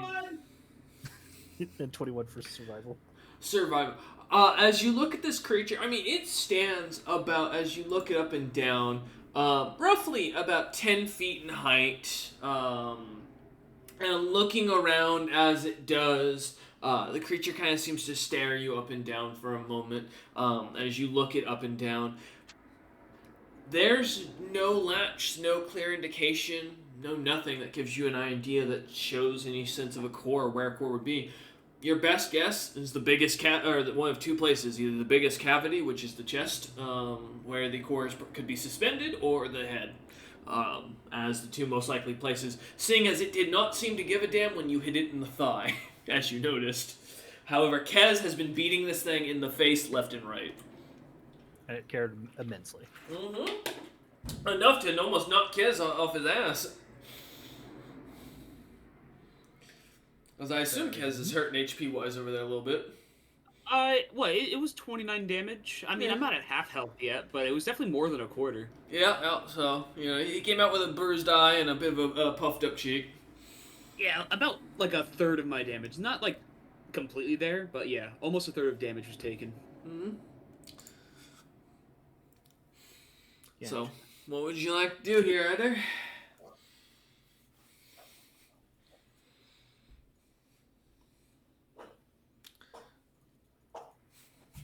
thinking. This shit, no joke. Yeah. I was like sitting there thinking, it's like I could take there's a there's a world where I justify fuckery, like pulling out my adamantine crowbar and just start taking its knees apart. But I don't know that would fly. I don't know exactly how far you'd let me go with that one. Hey, you could try. I mean, it's adamantine, right? Yeah. If you want to try I and just disassemble this creature, you're welcome to try for it. Just don't know exactly the extent of strength that red coral is. Well, for right now, pretty fucking weak. I guess that's true. Most of the coral has fallen off. Sure. Yeah. Like the strength of it, like the tensile strength is like what gives it like the natural armor bonus, and that shit's gone right now. Hey, no better time than now, right? Yep. So I whip out the crowbar, and I guess we're gonna start fucking taking some of it apart. Alright, give me a D20 plus, since it's a masterwork item, +1. If a raccoon was a dwarf, it'd be either. That's okay. Is it technically an attack? Yes. Okay. Cool. I get to use my knowledge devotion then. Yeah, so you're making an attack action. 19 to hit, that hits. Hooray! Go ahead and it's a just D20 plus strength modifier. Let's see if you can pierce through. Or not D20, sorry. Wow. D20 plus strength. Let's go! Adamantine crowbar for the win! I gotta get me one of those. Fucking right. Sorry. A D4 plus strength. It'd be really like a D20, but only against like machines and constructs. Jesus. Yeah. Crowbars typically have like a +4 to like breaking shit. Would that apply in this? Yeah, but you're trying to pierce into the creature's plate and then basically leverage and pull to pop pieces off, which is how a crowbar is supposed to be used. Which does mean you are trying to pierce the hide of a variant of a golem still. Yeah. Upside is it ignores hardness like 20 and below because it's adamantine. Yep. 9. Sadly, as you try to pierce in, you feel you feel the attack hit, but as you try to push further with your weight into it, the crowbar seems to kind of almost chip away and skid off of the knee of the creature, not sadly doing anything other than scratching the rock. Gotcha. Can I use can I use my warbird, smack it in like a fucking chisel? Yeah, sure. You'll be making we'll call it an attack on the crowbar technically at that point. Yeah, this is like flat, like 5 hit. Yep. So there you go. Roll for it. Let's see if you roll that one. Nope. Yep. All right. Yeah. Go ahead and take you can combine the 2 damage for it. Let's see what you got.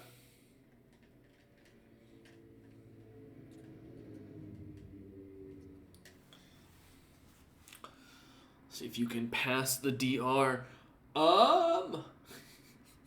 You manage to just barely pierce into the creature's leg, managing to get in under its joint as you see the metal or the coral and stone crack away. Inside, more stone and coral as you realize this thing is almost solid.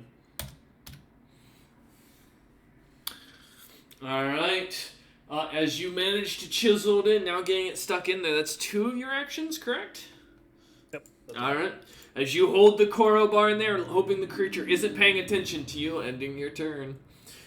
All right. As you give a quick 3 for the rest of the party as a reminder of the rounds until the anti-magic is gone. The golem is going to look about. Turn towards... look at Kez for a moment. I'm going to roll something. Do you say hey to it, Kez? No. Okay. I'd make sure. Alright. It is going to turn and look down at Eider and begin to swing rapidly.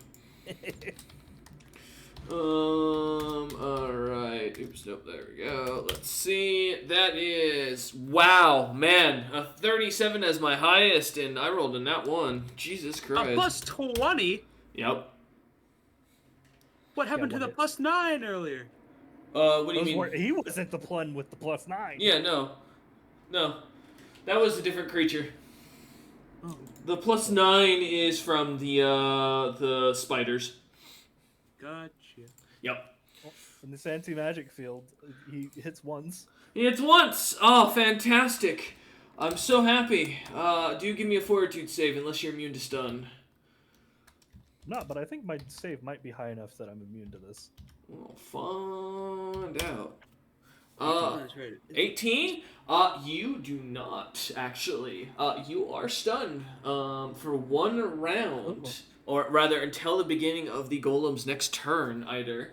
As Eider manages to easily duck and weave, dodging all 3 of the punches until, as smiling up at the creature as he gets ready to hammer the crowbar in deeper, the golem swings down, catching Eider by the side of the face, and kind of almost see, as you can see, his face kind of dinging side to side, the bells ringing as he looks up, eyes kind of rolling about in his head as he tries to get his head, his vision back to straight, as the creature ends its turn, and then, and of course, begins its healing process. As it will also fast heal back up. Alright. Kez Nanok, you are up. What would you like to do? Yes, answer. For when a creature is stunned, are people able to get them, like, bring them out of it, or is it like there's nothing someone can do to bring someone out of stun, like not magic, like a heal check or something like that? Let me double check my heal check, skill check, see if there is actually a specific for it. Like snapping someone back into it.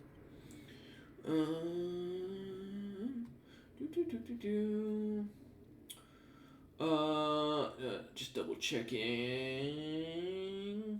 No. And the most you could do would be if he was stunned for multiple rounds to give him another chance to save. But since he's only going to be stunned for 1 round, I don't think so. Not for this in this case. Gotcha. I was hoping I could shake him like, snap out of it, get back in the game. You know what? I'll give you it. I'll give you it for a higher DC. I think that's fair. Yeah, go ahead and roll for it. Sick. Heal? Yeah. Heal skill check. Alright, here we go. You know what? I'm not going to use my skull dice. I feel like that's just bad juju. Now, before you roll, I will note this will take a full, I think, to be fair, we'll take a full round action, because as a note, typically, like, providing first aid for poison or such typically takes a standard action. So, this is something you're kind of new doing, so. Eider can do more damage than I can, I think, at this point. Fair enough. Let's see what you so got. I'd rather him be able to be active and be able to move around. Mm-hmm. That will be a 31. Okay. Yeah. All right. I'll give it to you. Eider, give me another save. Let's get another fortitude save. See if you got a chance. Arms of the Angels, 32. Damn. Yeah, easily. Yeah. Oh. Yeah! Welcome back, Eider! Get back in the game, soldier! Oh God! Are you yelling? As Kez just straightens your helmet out, as your eyes kind of start to kind of center as he looks you straight in the eyes, shouting at you. It brings you back as you look on. All right, Kez, I'll take that for your full round action for this time, but you can note that for your heal checks on the next time. All right, that's dead. The 2 goblinoids are up. And both are going to run the full 40 feet, taking a bit of a wide circle, or a bit of a circle through the anti-magic field to get over towards Kesnanok, and are going to both start stabbing him. Damn, they really hated your visions, I guess. Yep. And nice thing is, I do get flanking, so that will be a +8 to hit in this situation. Oh my god, now that's a 26 on the first one. Miss. Fuck. Miss. No! God damn it! as their claws bounce off of Kez's armor without issue, as Kez finally sees the creatures that have been chucking rocks at him finally come within striking distance. Alright. As they end their turn, as there's nothing else I can do, Dom, as you stand still outside of the anti-magic field, you are about 15 feet from Kez or Eider. There is one of the goblinoids that is about 10. I'm doing my math here. It's 20. All right. As within 5 foot of reach of you, as where it stands, or beside Kez. Mm-hmm. So. Okay, and then is what? Mm-hmm. The side that Eider was stabbing the crowbar into is the opposite side that I'm on, right? Was he attacking the front? Not really. No, he's attacking the back. No, he is going for the back. Yeah. Both Yeah, Kez and Eider are behind it, while the creature's facing still the same direction from where you guys came from. Well, I believe didn't the golem turn around to smack us?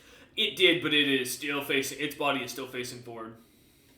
Oh, well, that's fair.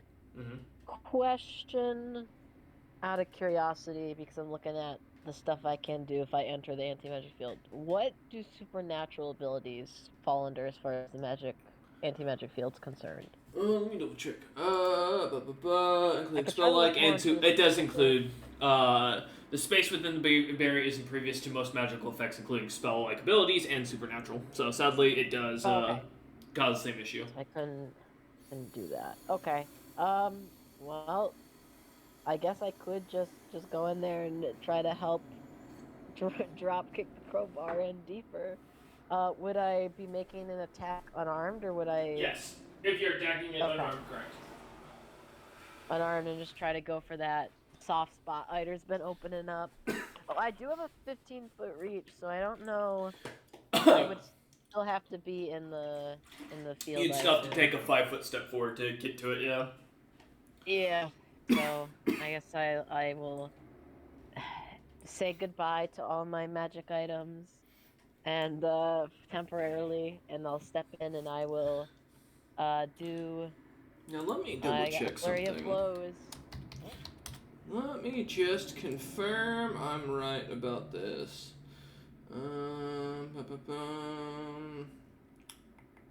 Okay, never mind. All right, you're good. Question: is Dom Belt an artifact? Yes. Yes, we did discuss that when your computer's offline, because I was worried about the size thing. Yeah, I stay like this.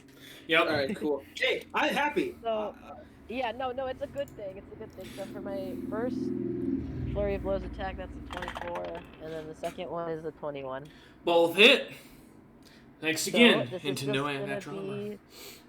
It's gonna be my my fist. Fist of fury. Yeah, just my big old fist back to the classic. So that's the first one. Okay. There's the second one. Is that net one? No. Okay. I think I. No, it was damage. Okay, I was rolling. Okay, cool, Yeah. cool. Okay. So 41 for the first flurry of blows. I assume I don't see a core yet.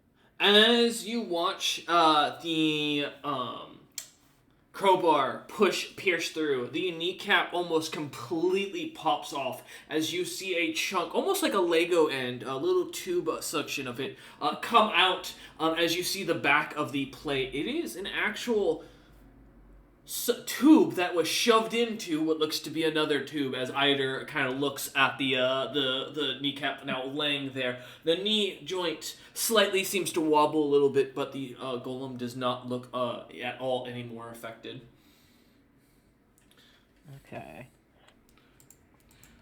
Okay. No sign of the core.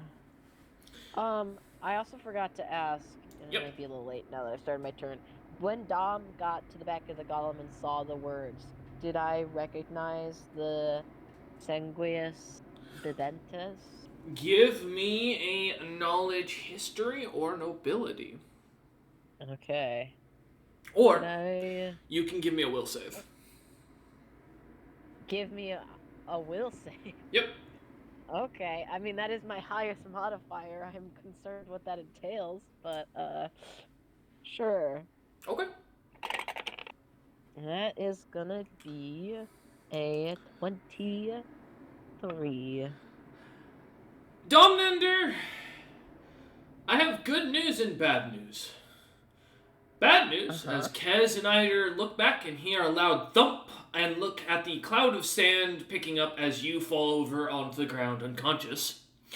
Good news. Yay. You begin to see a beautiful vision, a gorgeous view of dark clouds, the sounds of screaming victims being tortured, the smell of burning flesh all around you, and as you look up, you see a figure that looks horrifying in appearance.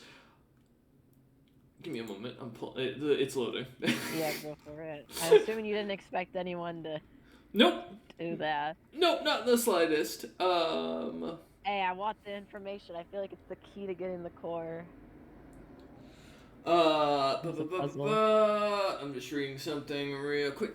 As you look on, seeing this short figure, black skin, about only 5-ish feet tall, maybe even shorter as you kind of see him. Long, flowing white hair that seems to envelop his face like a lion's mane. What looks to be an ancient staff kind of carried in his hand. He seems to use as a walking stick. Large, massive fangs kind of sticking out of his mouth, and bright, glimmering red eyes that seem to one shift from red and the other to blue every few seconds. You see a bunch of figures having their flesh torn off and laid up onto what looks to be some sort of wall where heat is being distributed, drying them out as they are taken down and worked on, documented as you see books after books being written and set aside as this figure sits upon a pile of corpses, reading the books as they come to him, yelling at the writers as he throws them back, seeing demons under his service that, as they're pelted with the books, watch their entire bodies be obliterated, another brought in to replace him. You recognize this figure as Sanguius Bebentis, or as you remember the name, the Blood Drinker, as this vision dissipates. That will end your turn, unfortunately, Domnander. Yeah, I mean, the only other thing I could have done is keep attacking the golem, and I didn't think that would get us the core. So yeah, Dom helps pop off the kneecap, and then proceeds to have a stroke and fall over. As poor Kez and Eider need to rethink their plan on tearing this creature's kneecaps off as they see Dom go unconscious from doing so. Yeah, from their perspective, probably doesn't look good. Fuck? As you look on, anti-magic field do that? as Kez looks over at Eider with worry. Dom had a range graph keeping him alive. I was about to say. As you look over, seeing Dom's eyes kind of fluttering awake as he's staring up at the sky above him as he ends his turn. Kez shouting at the top of his lungs as we go to the top of the initiative once more. Eider, you're up. What would you like to do? As you are no longer stunned, thankfully. Yeah. Go Kez. Yeah. Medic does medic things. Woohoo! So there's like a channel in the middle of this guy's like knee now, right? It looks to be a tube of sorts as you kind of look at it. Gotcha. So if I like grab the crowbar and like jam it back in and just start pulling sideways. I mean, there you could maybe be able to pull it out. The material looks to be some sort of stone-ish metallic material, but I mean, worst case is you just crack it open and then and then go back in for a different piece. Good. Well, no, I meant like pulling open like the knee, like if I'm like there's like a hole through the middle of it, right? Correct. Yes. If you want to try and split it open by kind of putting pressure and putting it to either side to kind of crack it apart, yeah. Yeah. Give me an attack. Like ram it in and then like hit it with the mallet or the warhammer to like fully mallet it open. Drive it in. All right, let's see what you got. Go gadget attack.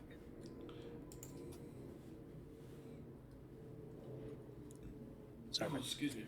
my wonderful girlfriend made ribs, and now my fucking hands are just like covered in barbecue sauce. Oh, the perfect D&D food. Yeah. It's always a difficulty, I understand. Not really. I don't have a girlfriend, nor do I have ribs. 24. Alright, as you go to slam this thing into the kneecap once again, driving the anvil. God damn it. Crowbar. No, sorry, I just got a great picture of a dwarf trying to shove an anvil into a small hole of a golem to try and pack it away and take it with him. But as you kind of go to push this thing into the side and start slamming in, you feel as you get a good hook into it, piercing through as you start working at it. You can give me a strength check to try and see if you can break the, or push the crowbar to break the knee apart. Hooray! Let's see if it's contested. We'll do anything. There's a plus that.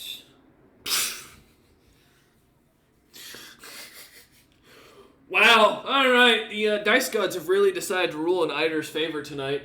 As the golem's knee splits, the creature dropping almost immediately as it goes to try and make a balance check with one leg. He's like a DC 30? I think so. Let me double check my thing. Alright, so severely obstructed. Alright, and with that, okay, got it. Alright, as the creature tries to hold its footing, you watch as it begins to tilt and fall prone, landing on its keister as it looks about. Alright, either that ends your turn unless you got an immediate or swift action as you bring this beast down to the ground and now bring it to your eye level. Now you can go for the head. Yep. Alright, anything else? No? Nope.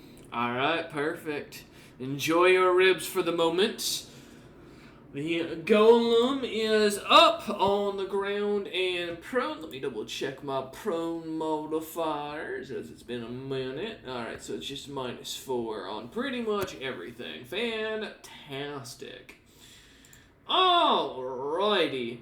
Well, good news is, it's going to go ahead and grab Eider, and begin to thrash him about, so let me double check I just want to make sure I'm reading this right for something.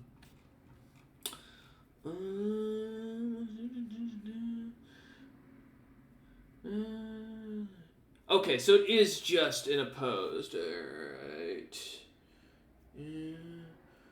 Yeah, okay, cool, gotcha. Alright, making sure.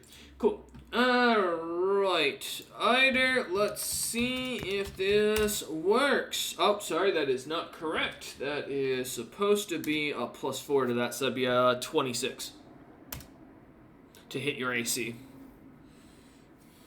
So, are you trying to start the grapple? This is just an attack on your AC for the first one. As far as it goes, it is, Okay. It misses. It does? Alright, so it will fail to initiate the grapple. And as it has nothing else it can do, laying on its butt, it's going to do the same thing again. And roll worse! As it clumsily tries to reach behind its back, trying to grab at you as you manage to smack its hand away with the crowbar each time it tries to grab hold at you, as it ends its turn, healing back up for 10 points of damage. And you watch as its knee, or as his leg begins to connect back together once again. However, it does not stand up. Alright, Kez, you are up as 2 rounds are left of the anti-magic field, good sir. What would you like to do? So the golem is on the ground, its leg is currently healing back up, yeah? Yep, reattaching to itself, and you're surrounded by 2 goblinoids that are trying to smack you, and failing to do so. Well, then I guess I will attack some goblinoids. Alright. Let's see what you got.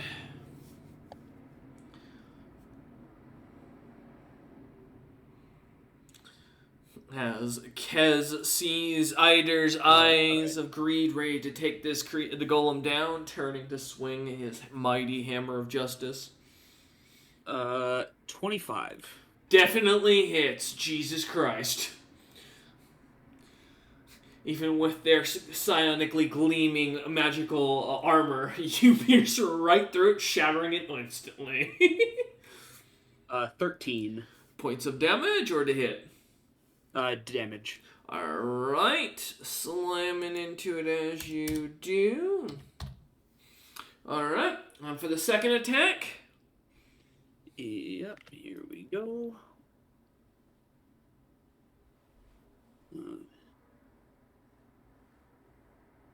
Wait, no.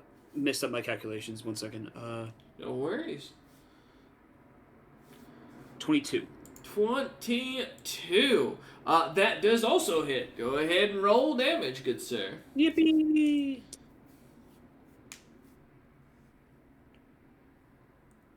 14. 14. Nice. As you slam into the same creature once more, bearing your hammer into its head as you do, watching It's just a mace.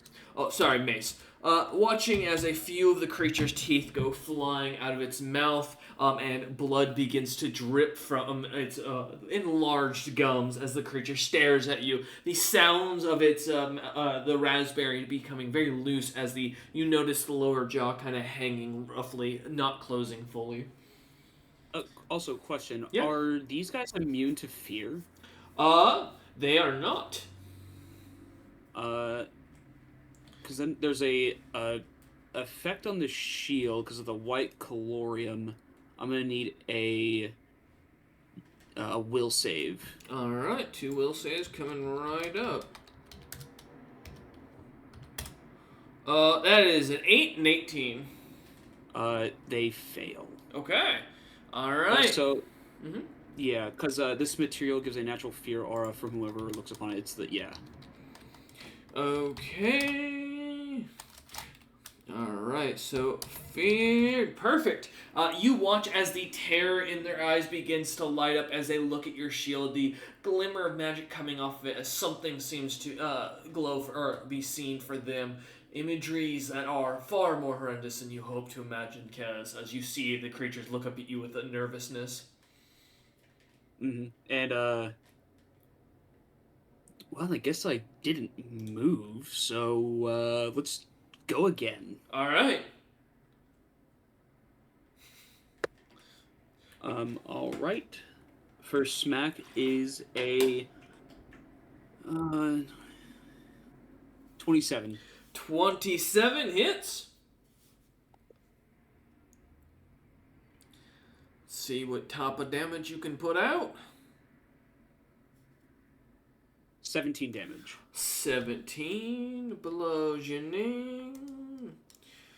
Alright, as you slam into the creature, hearing a nasty crack as you do, the creature kind of looking back at you, its many eyes kind of spinning and seems to kind of wobble from side to side, but the creature's still standing, Kez. The last one.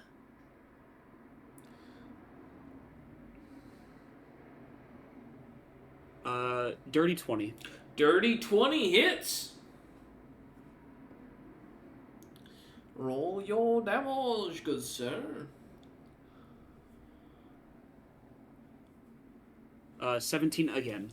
17 again. Jesus Christ. Calm down on the damage output, my man. As you slam into the creature, smacking the top of its head into the horn, you watch as the horn cracks away the skull and leaving a large dent as it seems to almost now look like a watermelon instead of almost of a elongated kumquat, I guess, of sorts. The creature seemingly staring at you now as its eyes kind of seem to be not really there, many of them spinning as they don't seem to be able to focus on one specific object whatsoever. I can imagine it just for 4 hits, gook, gook, gook, gook, straight in the head. As you slam into it one after another, Kez, does that end your turn?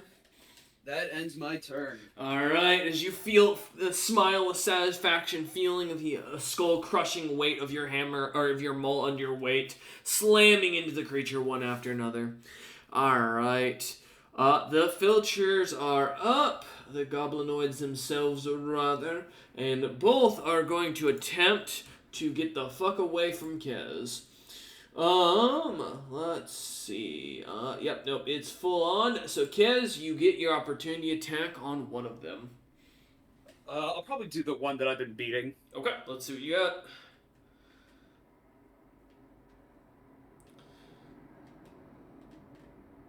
And then Dom. 28. 28. Okay, perfect. Go ahead and roll damage. And Dom, remind me, what's your fucking reach? My reach is 15 feet. Okay, thank you. I wasn't sure if I was sure if I was like unconscious or not. Oh, that's right. You're on. Never mind. I've got you written as prone. Never mind. Yep, you're good. 12 points of damage. Alright. As you manage to get one last good smack at the creature, catching one of its joints you want as the arm goes limp, dangling as the creature runs, retreating back as both of them run off 40 feet back into the woods, vanishing. I frown because they're just going to come back in greater force. Alright. Dom, you are up. What would you like to do as you lay on your back prone looking up at the sky? To say, in fact, not up. I'm in fact on the ground. I think Dom's just like in a daze on the ground, just says like out loud in giant.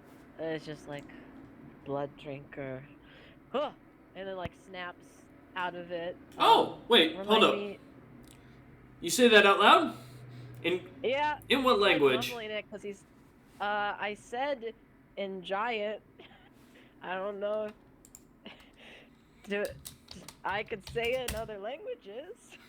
The golem immediately powers down, deactivating itself as the eyes go blank and the head goes limp as the body just kind of falls completely to the ground. I knew it had something to do with the words. Is the anti-magic field gone or still? It is still up. Okay. They can't control that then. That's fine. Yeah, I say I stand. Oh, is it like half movement, full movement to stand up from prone? It is full movement. Full movement. Okay. Yeah. Move action. Can't move. I'll stand up. Do I see if those hell spiders are still waiting? Give me a spot check, or search check. Now that now that the golem's gone offline, we now might that be the on spiders a have limit. seen our team take down this creature that no other creatures With a single or has been, word. I mean, who've been terrified to go up against it. Mm-hmm. Hey, I don't think they're that smart. Listen, beasts have primal fears that tell them when to fuck with something. I scared when I was fisting one of their dead. I don't think they're. Listen, they had numbers. That's the 14. 14. Listen, they didn't dare come against this thing, and we took it down. They might change their perspective. Dom, I don't think they even have eyes. You look into the forest, there's nothing, which makes you a little more nervous. It seems the creatures have all vanished from view. Okay. I don't like that. I'm very shaken. How am I within reach of the golem? Yeah. Within 15 feet. Can I start looking for the core? I don't know if we're still in initiative. You are still in initiative. Okay. I'd like to attempt to just go in there and start looking for that core, yeah. Okay. I'll manhandle this golem. Give me a spellcraft check, please. Or use magic device. My apologies. Even worse. Yeah. I don't have any skill points put into that either. Well, it was almost a 20. Don't worry. It's a 3. I rolled really bad. Well, bad isn't necessarily bad, depending on your perspective. As you kind of begin to manhandle the golem, patting it about, trying to feel for any like something that like hatch, something that kind of give you a signal as you do. As you go towards the thigh, the inner thigh seems to have a piece of coral that moves as your hand rushes, kind of moves over it, and you hear the golem speak in giant. All hail Princess Kesnanok, the one and true love of the Blood Drinker. I have not forgotten you and will always remember you. I had a feeling that's who the Blood Drinker was. Okay. I think Dom hears that, knows very well that Kez, like, also speaks giant and kind of shares a look and is just like, ah. I thought God that damn figure it! looked Can't get away from familiar. the guy. You Yeah, see, we had a good break from it. Kez is like boiling with anger. White hair, and then you said the red and blue eyes. I was like, this is some form of Zilpip, isn't it? Sure enough.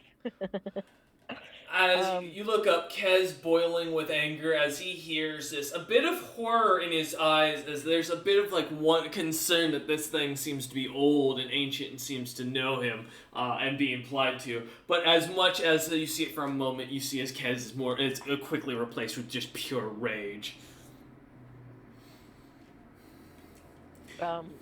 Iter, there's something on the thigh, but I can't get it.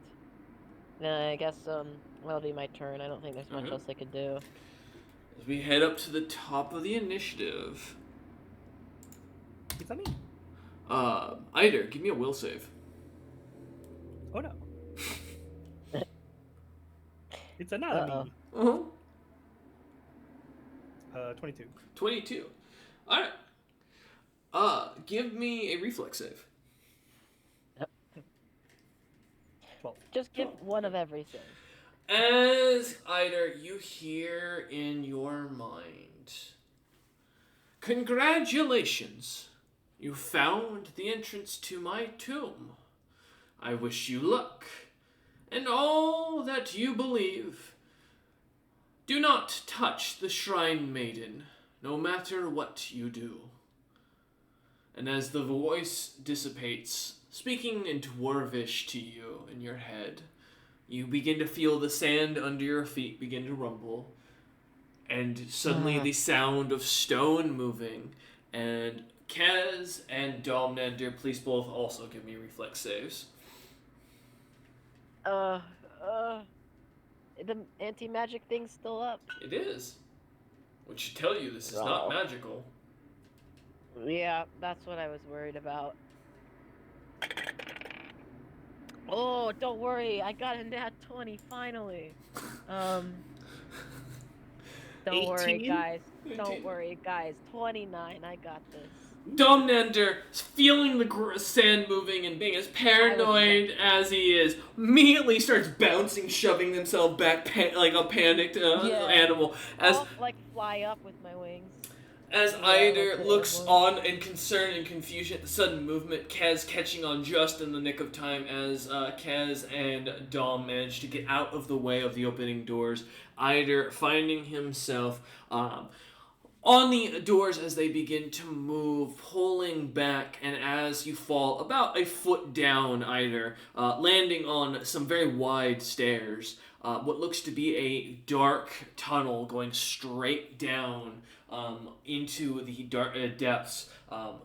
Seems to be all that you're rewarded with as you look about, the corpse kind of falling in as it kind of collapses onto the stone and bounces a few steps before coming to a stop about 30 feet in front of you. Gotcha. Just like, oh, imagine back for a second because he's 30 feet away. Yep. And then, like, immediately, like, start scurrying down to, like, start prying the fucking core out of this thing before it gets back up. Yeah, is initiative over? Yes, the initiative is now over. Okay, gotcha. I would like to help Eider take this thing apart, and before I do that, I cast Guidance of the Avatar on myself. Anti-magic field? Never mind, that's right. Anti-magic. I'll wait till the anti-magic field dissipates in a couple turns. Okay. As Eider begins, Eider, give me a use magic device as you begin to take it apart. Is there any chance I could use spellcraft? Any chance at all? Do you have an argument for it? Yeah, I'm trying to use it magically.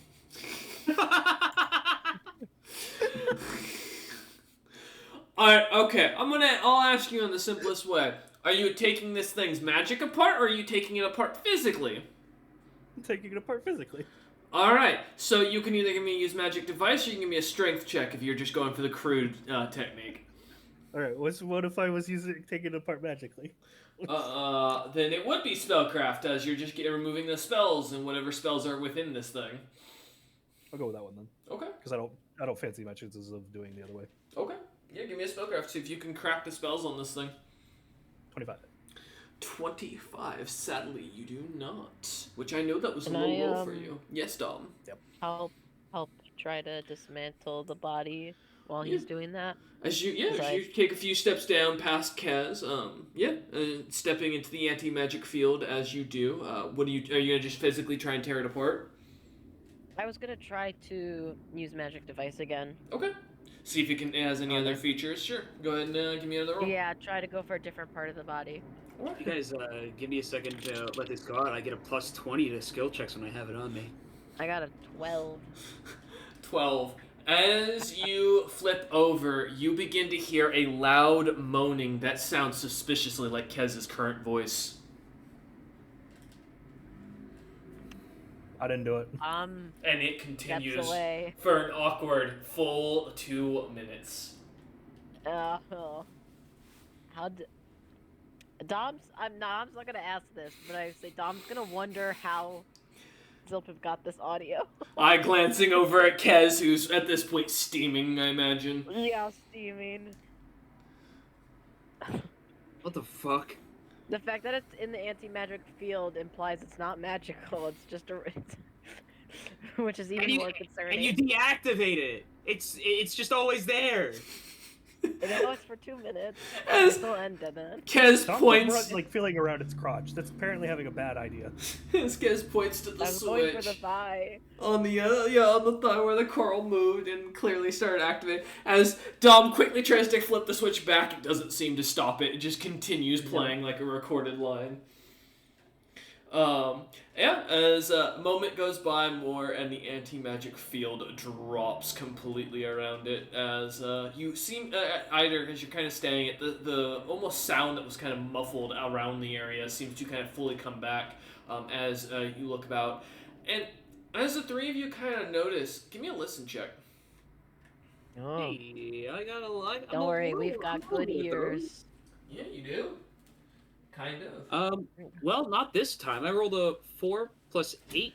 I mean, Kez is distracted a little bit in this situation. I'm a little, I'm a little angry at the moment, so forgive me.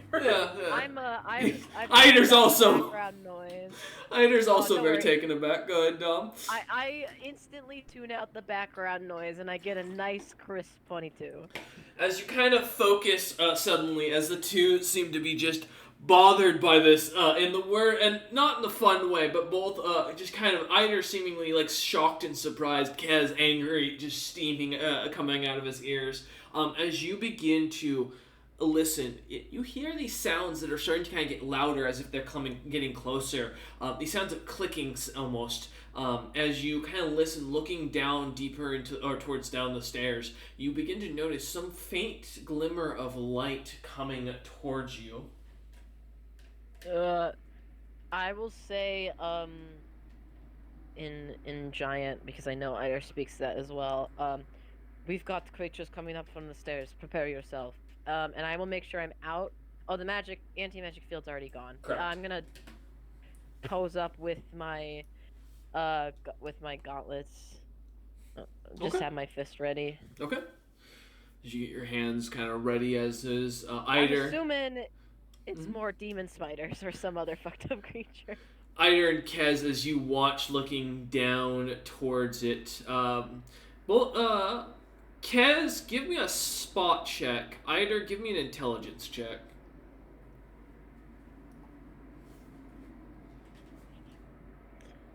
A 23 spot. Okay. 20. Alright. Kez, as you look There's nothing coming, but you do see the light kind of seemingly coming closer. The hallway down below coming to light, almost glimmering as it does, as you see a beautiful metal and very, very clean looking area down below, kind of glimmering as it does. Either it's a light spell. They have fully made it to automate to basically light up what you'd guess as you look down to be some sort of tomb when someone enters. It's a holy grail as you take a second. This is an actual demon that did research, and as you notice, looking down even from here and taking a second, whatever made this tomb is quite intelligent. Oh, we're about to die. I just gotta hope that you're smarter than it, Hyder. I'm not. No. I'm crafty. What? I ain't that fucking crafty. Well, do we want to take this thing apart so it doesn't activate on us while we're in there?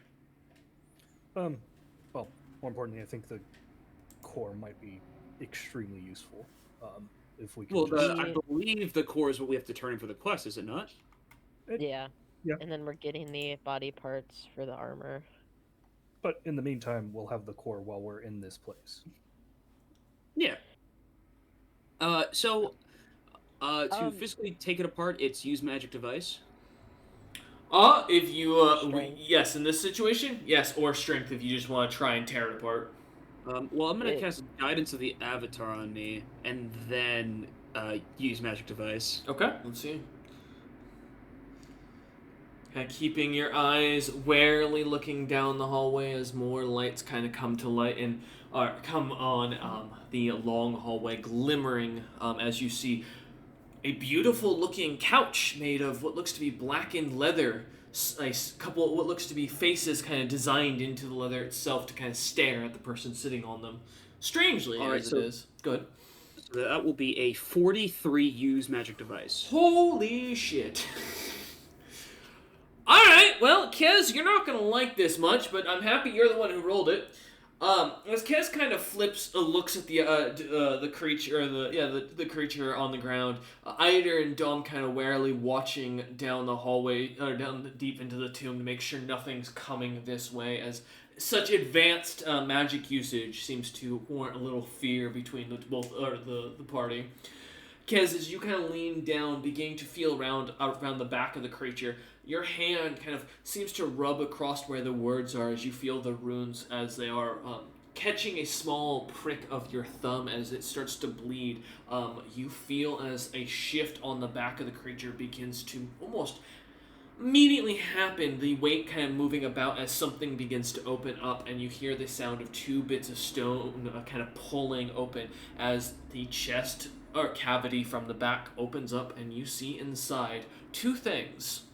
One, a large glimmering orb that looks to be made of a black light crystal that seems to almost glimmer with lightning inside of it that seems to spike about like electricity pulsating. And secondly, what looks to be a locket that kind of catches your eye, and on the outside of this thing, made of solid silver, reads the words Kesnanok. Alright, I guess the first thing I'll do is grab the locket. As you do, Take a look at it. kind of looking at it, give me a spellcraft real quick.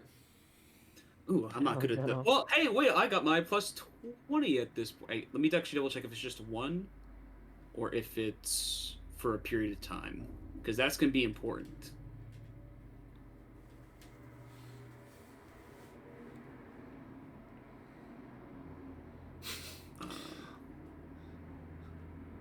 Wouldn't that be terrifying?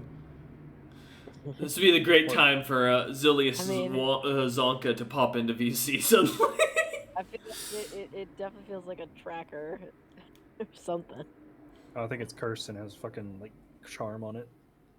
Oh yeah, I mean it's intended for Kez to open from Zilpip. It's definitely something. Mm-hmm. All right, Kez. Yeah, forgive me. No worries. Damn wolf's love of femboys. The website that I had the spell pulled up on had become a bad gateway. So I'm trying to pull it back up again. Okay, there we go. I say print crash, yeah.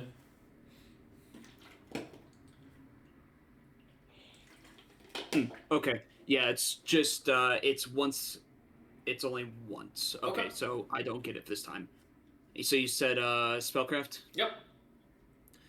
Alright, too bad I have nothing in spellcraft. So here's hoping for a high roll. 16.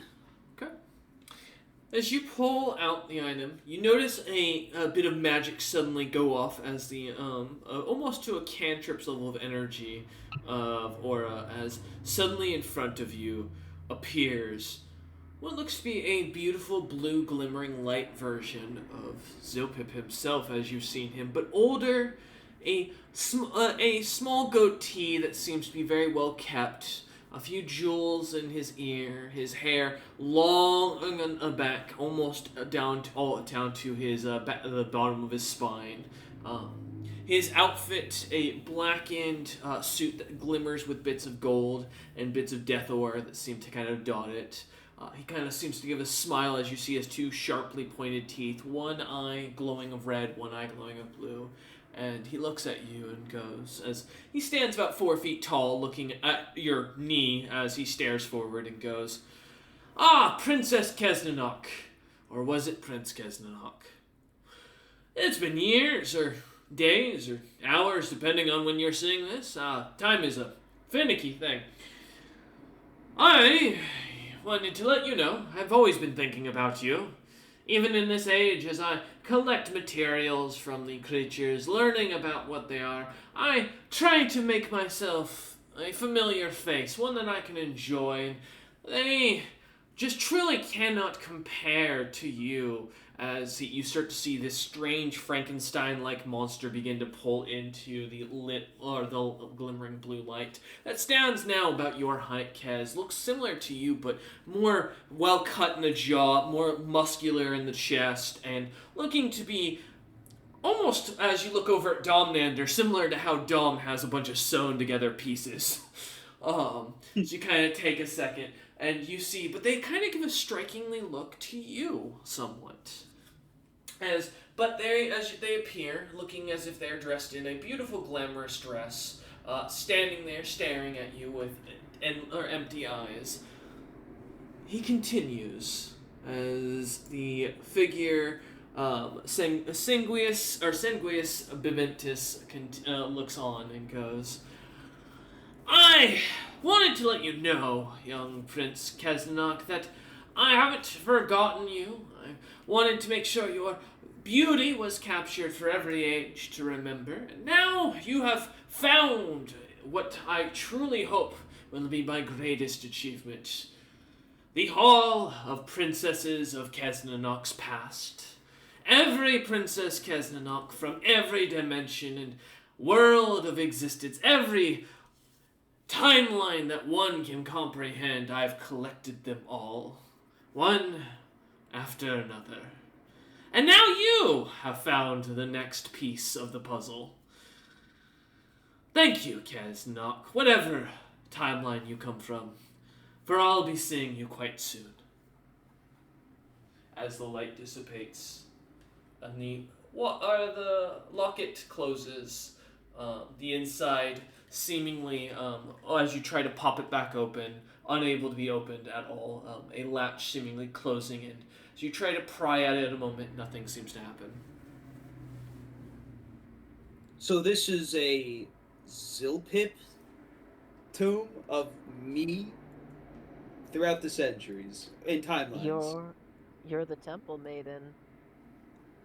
As Kez begins to look about, almost immediately the walls begin to shift slightly, and you begin to see statues kind of indented into the walls of what looks to be Kesnanok in different dresses, beautiful and very tasteful. Some that look to be 12 feet tall with beautiful glimmering black hair, or some that look to be storm giant, of almost completely. Others that look to be of a draconic origin.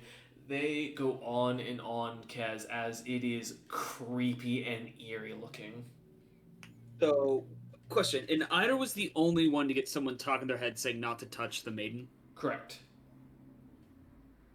Strange. Well, Ida, there's the core. Yeah. Hey, Kez. Yeah. Also, Dom. Don't touch any of the statues. I have no qualms.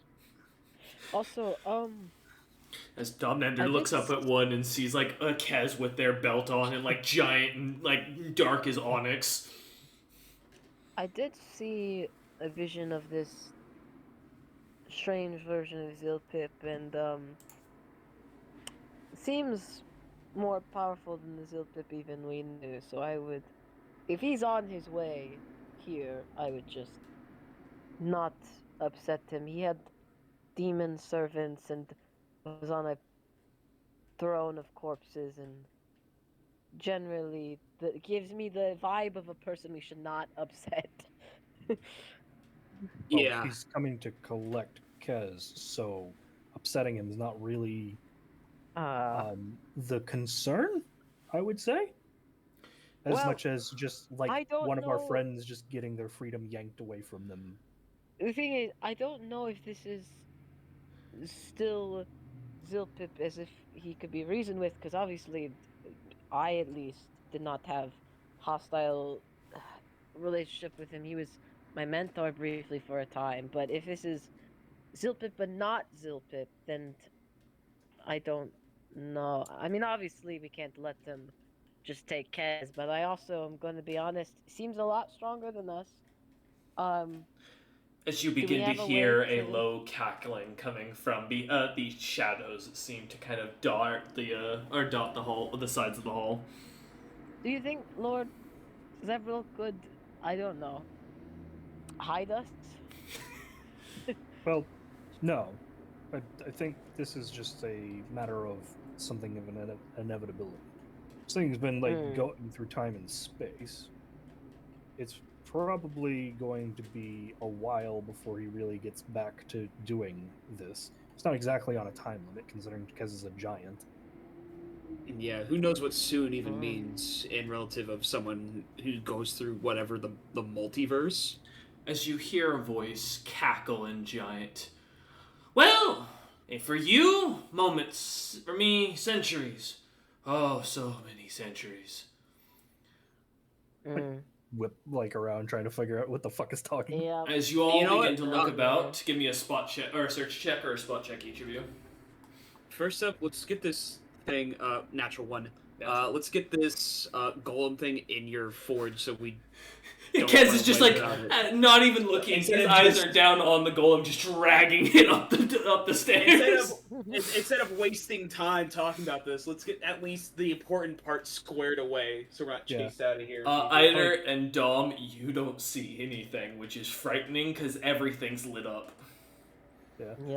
Yep. Reach out and wave the forge into existence and kind of quietly pull the core out after reallocate to make sure I don't get shocked to shit because it seems to have lightning coruscating along it.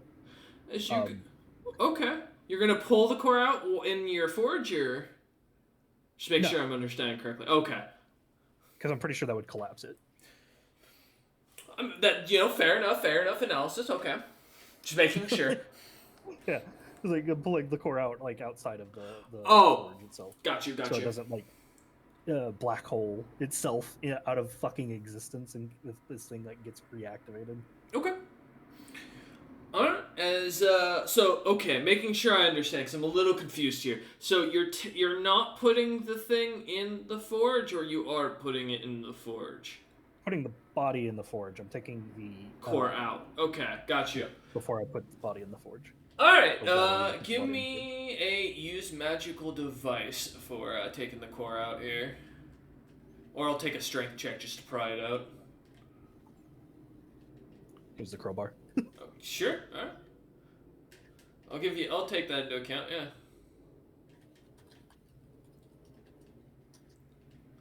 $18? Okay. And that's use magic device or strength, just to make sure. Strength. Okay, strength. As you go in, kind of pushing the crowbar against it, you watch as the orb pops out quite easily, almost immediately as you do so.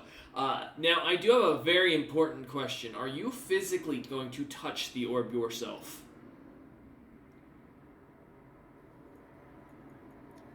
The answer is yes, I was. Alright. To, like, pick it up. But, well, you know what? I've made my bad choice. You have, and in the character, you wouldn't know why it was a bad choice. As you get to that, as you and as Kez kind of drags the body over, kind of getting the legs into the forge and getting the body kind of propped up so that way you can pop out the orb without issue, and then just pull the corpse, the construct fully in. As you go in, leaning with your adamantine crowbar, popping this out. Kez helping you. Dom, what are you doing during this before we get to what's about to happen to Eider? I mean, Dom was going to, like, did the spot check, didn't see anything, was basically just kind of keeping watch and being ready in case something came out of the tunnels or something, like, appeared around us. Like I'm looking with my graph that lets me, like, see invisible creatures and stuff, and, like, if something just pops up and it wasn't like Zilpip, be ready to fight. I'm probably not looking directly. I mean, I'm looking around, so I might notice if something starts to happen with Eider and the orb to intervene, but I'm not, like, watching them directly, so. Okay. As you look on at this, Dom, Eider, give me a will save real quick. Oh boy. Of the angel. No, I haven't nuke you yet. That would be fun. Oh, my fucking roll did. Oh. It's 18. 18. Well, actually, it's a good thing. As you go to grab the orb as it pops out, Kaz kind of watching as he begins to get some motion on the construct's lifeless body. Suddenly in front of you, you see as the same figure of this Sanguius Bibentis appears. Almost immediately, his appearance is shockingly terrifying as you see the paleness to him, the vampiric appearance overall as he stands in front of you with his blackened cloak, magic pouring off of him that is almost an overwhelming of an ocean wave hitting you as you feel a light and warm touch to the top of your forehead, Eider, as you begin to see a vision as you grab hold of the orb and it begins to glow, glimmering as Kez says, "Is that normal?" And then you watch as the orb cracks and explodes, blowing up the entirety of the island and making the island vanish in a magical, arcane explosion. As you watch suddenly from a bird's eye view as the island is wiped off the map, the water refilling in where a blue cloud of smoke was. As the vision vanishes, you see as Sanguius looks at you and goes, "You would dare to harm my princess?" No, I didn't realize that this thing was made out of nothing but lyrium. Of course it is! As he picks it up like a bowling ball and begins to roll it around in his hands slightly and goes, "It is the easiest material to use at the end of the Clouded Age, as there was not much left. The slaves were all dead, the servants were rebelling, and oh, God, the people down there. You'd think after so many times going through that, my mind would have been prepared, but it's always a shocker when someone tries to stab me in the back." And he kind of gives a wink over at Kez Nanok as Kez hurriedly pulls the construct in, closing the door, I imagine. Nope, not dealing with this. Yeah, nope. Listen. You know what? If I don't play hard to get, then what's the point, right? Kez on the other side, heart pounding, sweat going down as he panics, hoping he can't get through. Like the Puss in Boots come in, across death. Just... Yeah.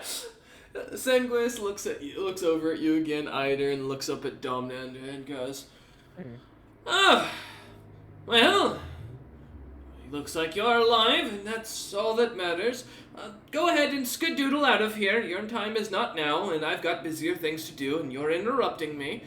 You weren't supposed to find this, and when you leave and move out, the sand should dissipate, and you'll find what you're looking for. Now, shoo on, move, as he starts to kind of like push Eider up the stairs. And Eider, he is physically moving you without issue. As you, even when you plant your feet, he pushes you through the stone. He is do it just to be petty.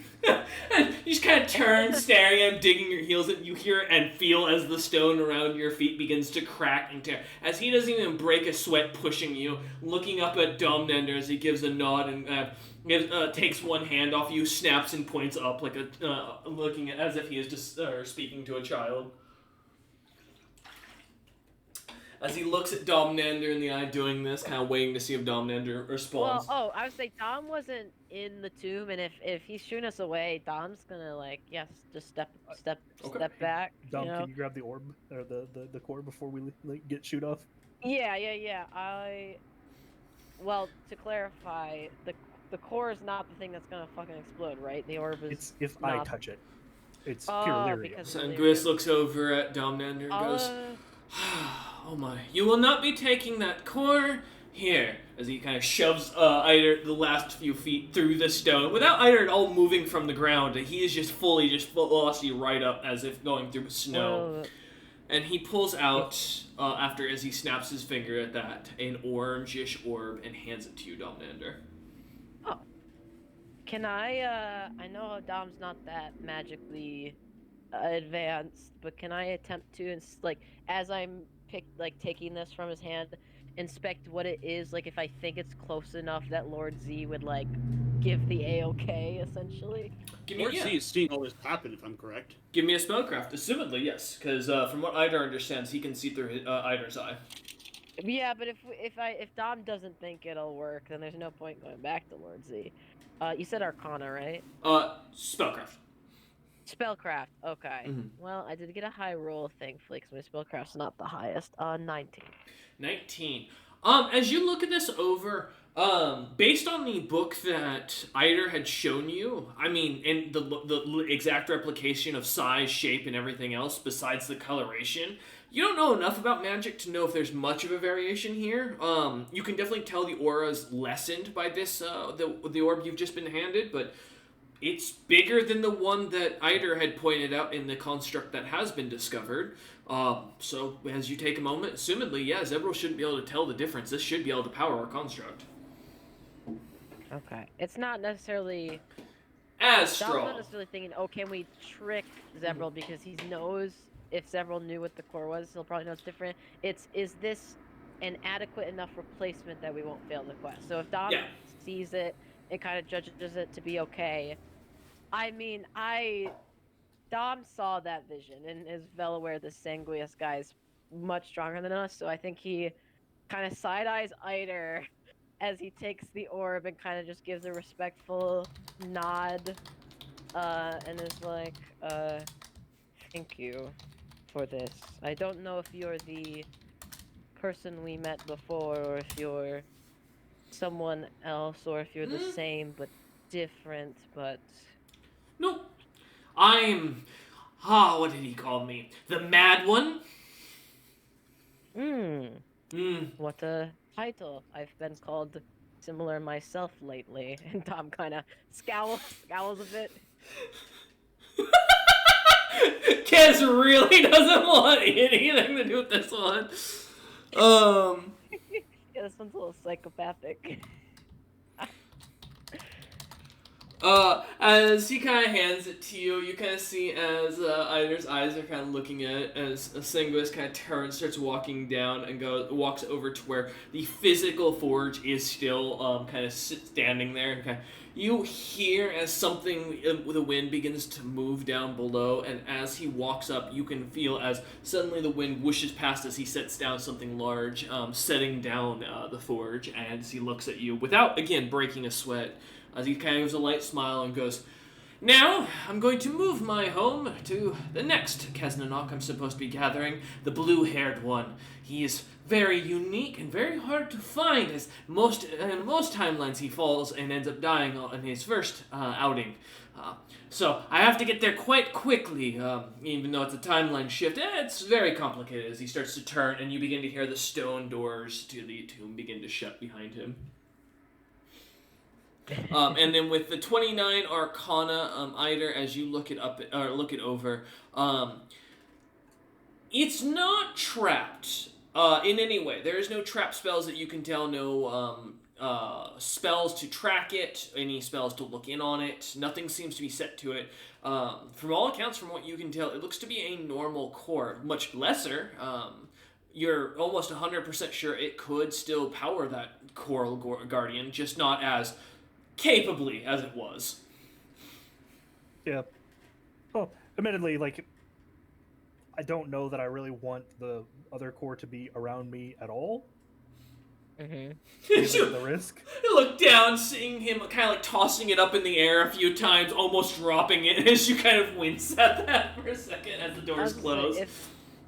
Well, I think it's like my natural allergy to like delirium, right? Mm-hmm. Like I'm pretty sure like if Kez and them like touched it, like nothing would happen. Yes, roughly from what you can account. You can see what you see is that he probably saw the vision of his entire homeland being destroyed in a second. I think he will understand our caution. Also, I literally can't like stop this. He just put me in the ground. Yeah. I mean, yeah, Dom can see the vision. Dom just saw this man show up and he gave me an orange orb, and I have the orange orb now.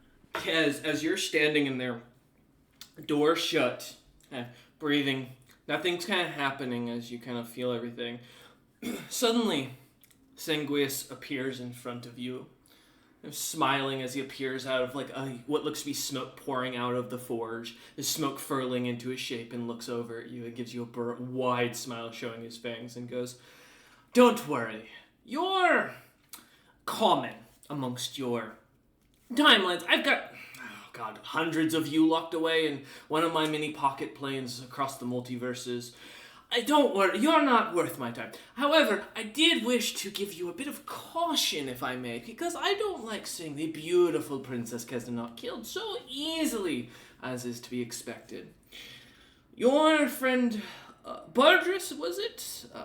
The one who is not well believed by your group's leader. I've made sure to remove him and his ship from the situation, as in a few months' time you would have died upon it to a few individuals coming out of moors. I hope you understand. And also, dear princess, you can't hide from me." As he comes over to you, looking you up and down, gives a smile and goes, "But you're too common to waste my lips on. Take care." As he turns to smoke, vanishing once again into the forge and dissipating. Thank God. Yes! Oh, one moment, it's never been so happy for being common. Oh, thank God.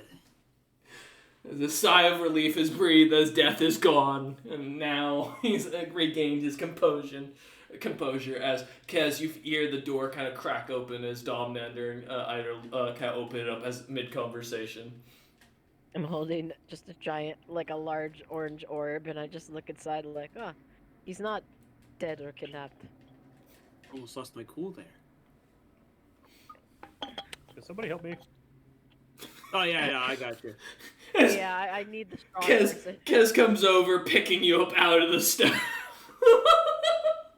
A few rocks kind of falling away as they do. As Kez kind of sets you down beside the stone doors, kind of shutting completely. As they do, the sand seems to almost fill over, and after a few moments, as you kind of go over testing it with your boot, as you kind of kick some sand aside, it is completely almost empty, nothing being there, as the ground begins to slightly shift a little bit under your feet.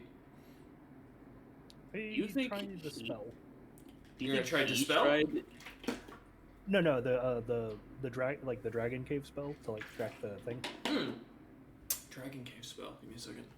The spell that we used to track like the magic line from that cave. Oh! That we found stuff. Yes. That is still glimmering, going down into the sand.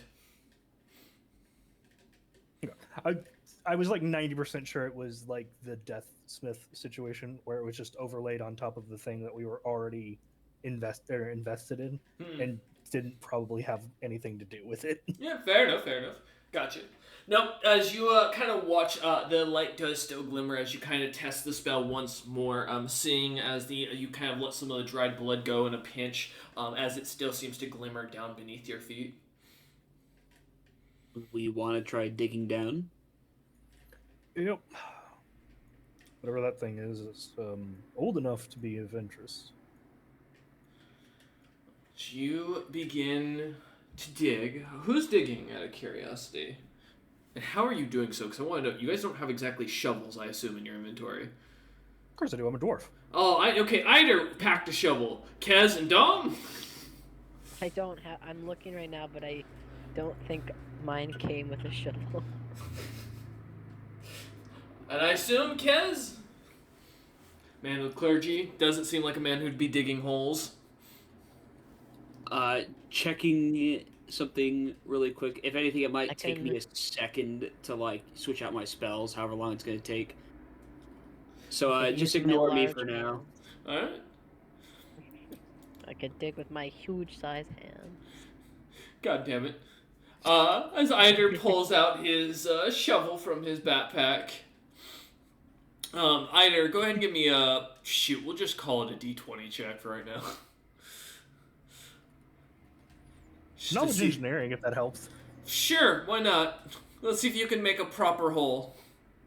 You know, right. Man went to college to learn how to dig holes. It's kind of like how I went to college, how I learned how to balance my book. Yeah, I could use my shield as a shovel. There you go. You could. There you go. That's a crave thing. 24. All right. Yeah, if you want to, Kaz, go ahead and give me a D20 then. We'll call it a -1 since you're using your shield. Yeah. That'll be a 3. Okay, 3. Okay. Dom, I assume you're going to kind of just hold the orb and kind of stand back as they start digging? Yeah, they have tools and I just have my fists. Okay. I actually will go to retrieve Splinter Shard and then go and stand watch while they dig. Okay. As you kind of head out over into the forest, as you hear Eider and Kez begin to dig, Kez are complaining the entire time as it's not the shovel that it seems to, or it's not the shield that seems to be a problem, as you hear the snapping of his back as he leans down, and there's some loud popping.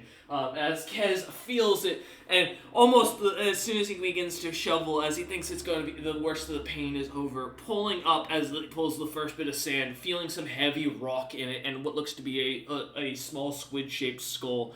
Immediately, more pops are heard as Kez's back seems to not be doing great from the stress as he's stretched. As Eider just starts digging away like it's his day job, as he kind of begins to help out with digging around Kez best he can. Dom, as you look out into the forest to go grab Shatter Shard, give me a spot check, please. Or sorry, search check. Yeah, I assume there's probably some oogly booglies about. I am ready to fly up from danger if something lunges at me. Mm-hmm. Okay. You said a spot check, correct? Search in this case, because you're looking for search. your Okay. specific item. Yep. That will be a non-natural 20. You do see Shatter Shard completely put together, looking, or sitting in the center of the little foresty outcropping that you had shot it at. The corpse of the many-legged spider kind of laying about a few feet behind you as you pass by it. But as you walk over to the orb, you see a tall figure kind of standing, holding it. His silver, or his platinum scales kind of glimmering, his massive cranium kind of almost blotting out, his beautiful glimmering robes kind of covering much of his body as he looks at you holding the orb. Kind of smiles and gives a light toss over to you and goes, trade you, as you hear this in your head. Do I recognize this figure? This individual looks like Zebril in his koboldkin form. Oh, yeah. So I guess Dom will... Oh, trade you, because I have the orb. Yeah. As Dom looks down at the orb and looks over it with realization. That was the character. I'm like, is he asking for my soul for Splitter Shard? Because I can make I didn't make another. Can I just do a quick sense motive to make sure this is actually Lord Z before I? As you do, Eider, you feel a twinge in your eye as you look up and see Lord Zebril looking at Domnander, as Domnander kind of eyes them up suspiciously. Yeah. Oh, I feel it is Lord Zebril. Yes. Okay. I was gonna say, like preemptively yell out, "That's the real one." Yeah, as Dom gets a 23 sense motive, his eyes slowly start to narrow. The second I hear Eider's like voice in the distance, Lord Z would see Dom's demeanor like instantly relax, and he nods and will like very politely like toss.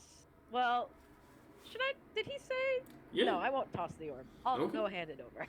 I'm not gonna risk it after the lyrium. As you walk over, handing it to him, as you lean down, slightly down over to him, he takes it happily, smiling at you, and goes, "I see my story seems to have helped you along. As he kind of like takes the orb, looking at it for a second, pondering it, and goes, I do apologize. I did show up as I'm not used to having my vision suddenly cut on my own island, and I was curious what that could have been, but seems all is fine, and you're quite busy, so I'll ask later when you return. Enjoy yourselves. Oh, and by the way, this tacky spell is bothering me. Do you mind if I, as he snaps his finger, and you see as the illusion dissipates and it goes back to the freezing cold weather, the beach seemingly giving a chilling, icy 20-degree breezy blow up towards you lot, and you can feel the cold rain hitting your back suddenly. Yeah, Dom, finally, what it should be. Yeah, Dom has his war wizard cloak that like protects him from the cold, and grew up in Utham's land. So the second temperature changes to something like cold and bitter, he just like completely shrugs it off just fine and is like, "Yes, there was a brief incident, but we shall brief you when we get back. I don't believe it will be an issue as far as the mission goes." And we'll like just do a respectful nod.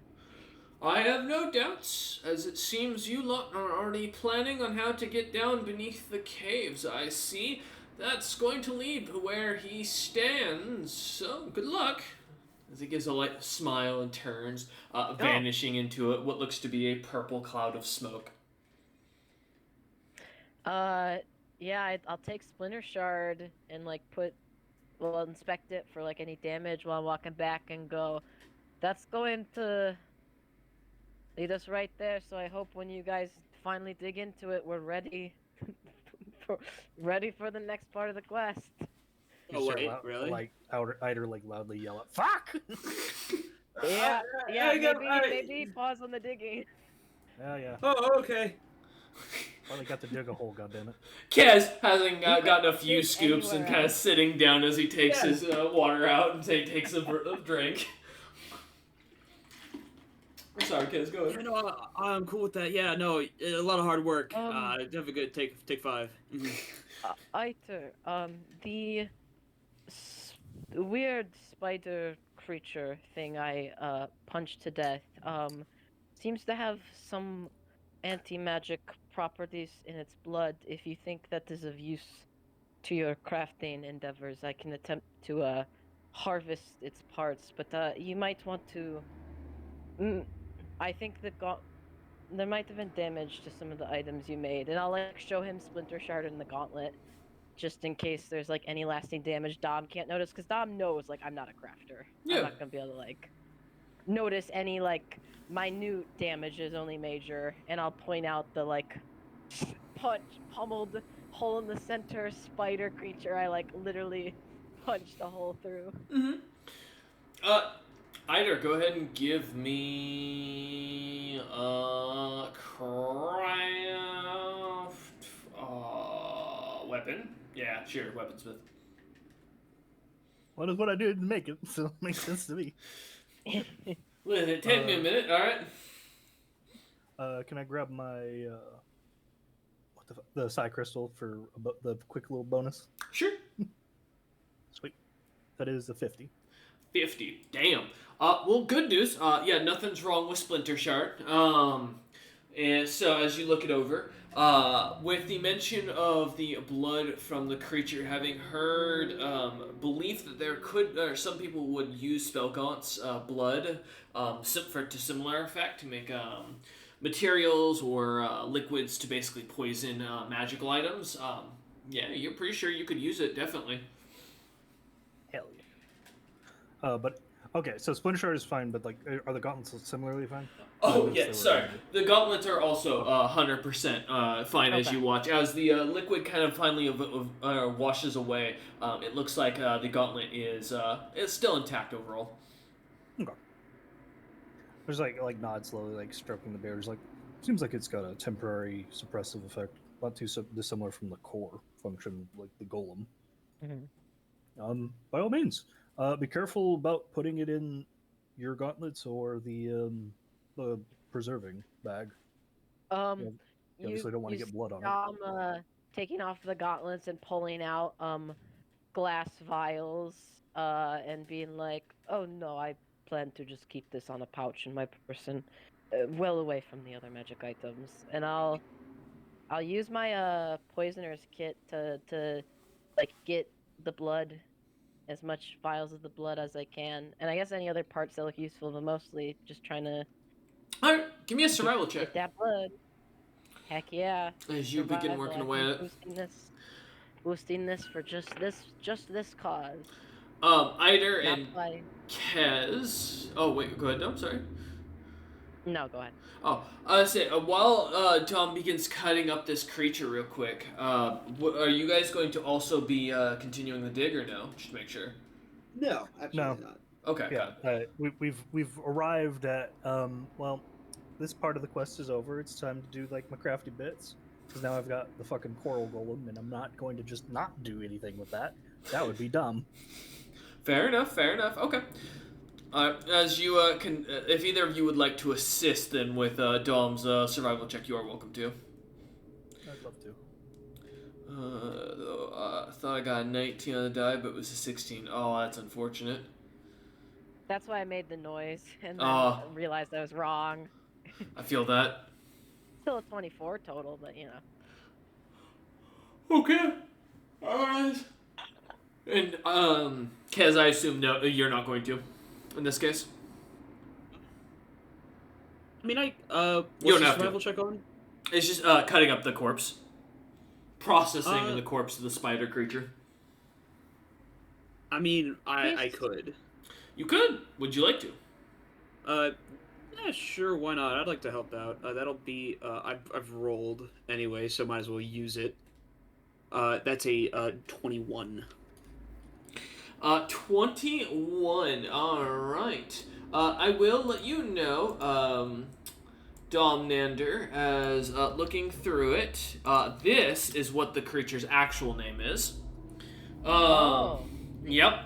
For your own notes. But as the three of you begin to kind of tear and process it out, cutting it up, setting up kind of camp on the outskirts of the beach, as you do, the cutting up the creature takes you a few hours as kind of tearing parts, getting vials, but eventually, well, by the time you're done, you do manage to get about 4 vials of the creature's blood that doesn't seem to evaporate almost immediately on you upon leaving the corpse and not landing on something magically inclined. Secondly, as you do cutting through it, I'll send you guys a list afterwards of all the body parts. But as you manage to cut through all the legs and everything of the creature, manage to get most of it processed, It does not, as you realize, have any actual meat to the creature.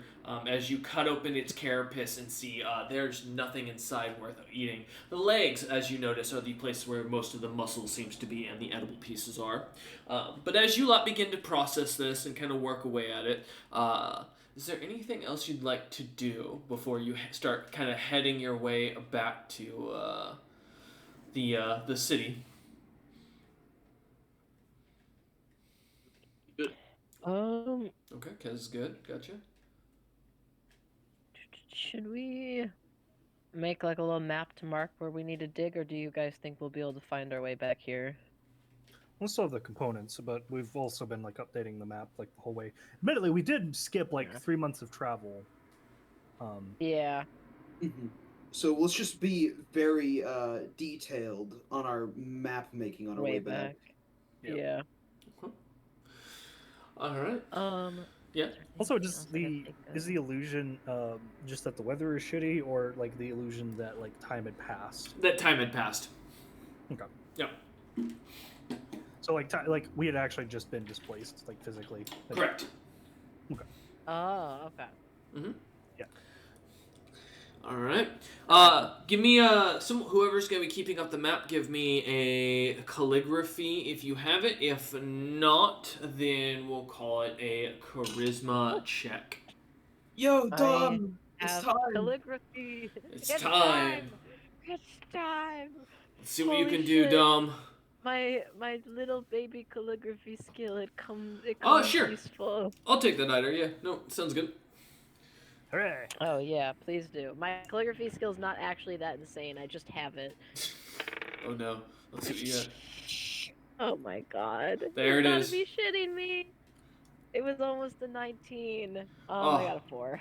4, okay, with half of 25. Yeah, that was bad. Yeah, as you begin to work, working on the map to the best of your ability, as the three of you begin your long journey home, it's going to take about a few months on your way back. But thankfully, much of the journey is uneventful. Seeing the creatures that you need to avoid, now noting a few of the creatures that you don't. The next couple months of the journey don't go pretty easily without much interruption. As you lot head back to the stronghold, it does take you about a total of 3 months before you manage to get back to Kabir itself. As you arrive in the city, you hear the sounds of trumpets, people laughing, cheering, the bards singing of the unfortunate sons' great exploits and adventures. As you look around, seeing beautiful little glowing orbs kind of glimmering about the city that seem to project the battles that you lot have been in, though a bit more heroically splashed, as it with a bit more flair to a lot of the fights and spells, shaping and changing them just to make it more exciting. As you lot begin to look about and see poor Ned crying in tears of both sadness and joy as he runs up to you, being chased by Vel as she holds out a bowl of what you can even smell from here is the spiciest material of jelly beans you've ever smelled. And that's where we're going to end session today. We thank you all for watching. We hope you all enjoyed. And I would like to take a quick second once again to remind our fans that we will be taking a quick break, and we might be taking a secondary break depending on when I'm moving. So, with that in mind, I want to keep everyone up to date. We will be posting onto the channel once we will be uploading again, and we thank you all for your patience as we take a short break or intermission. With that, we will see you all when we are back.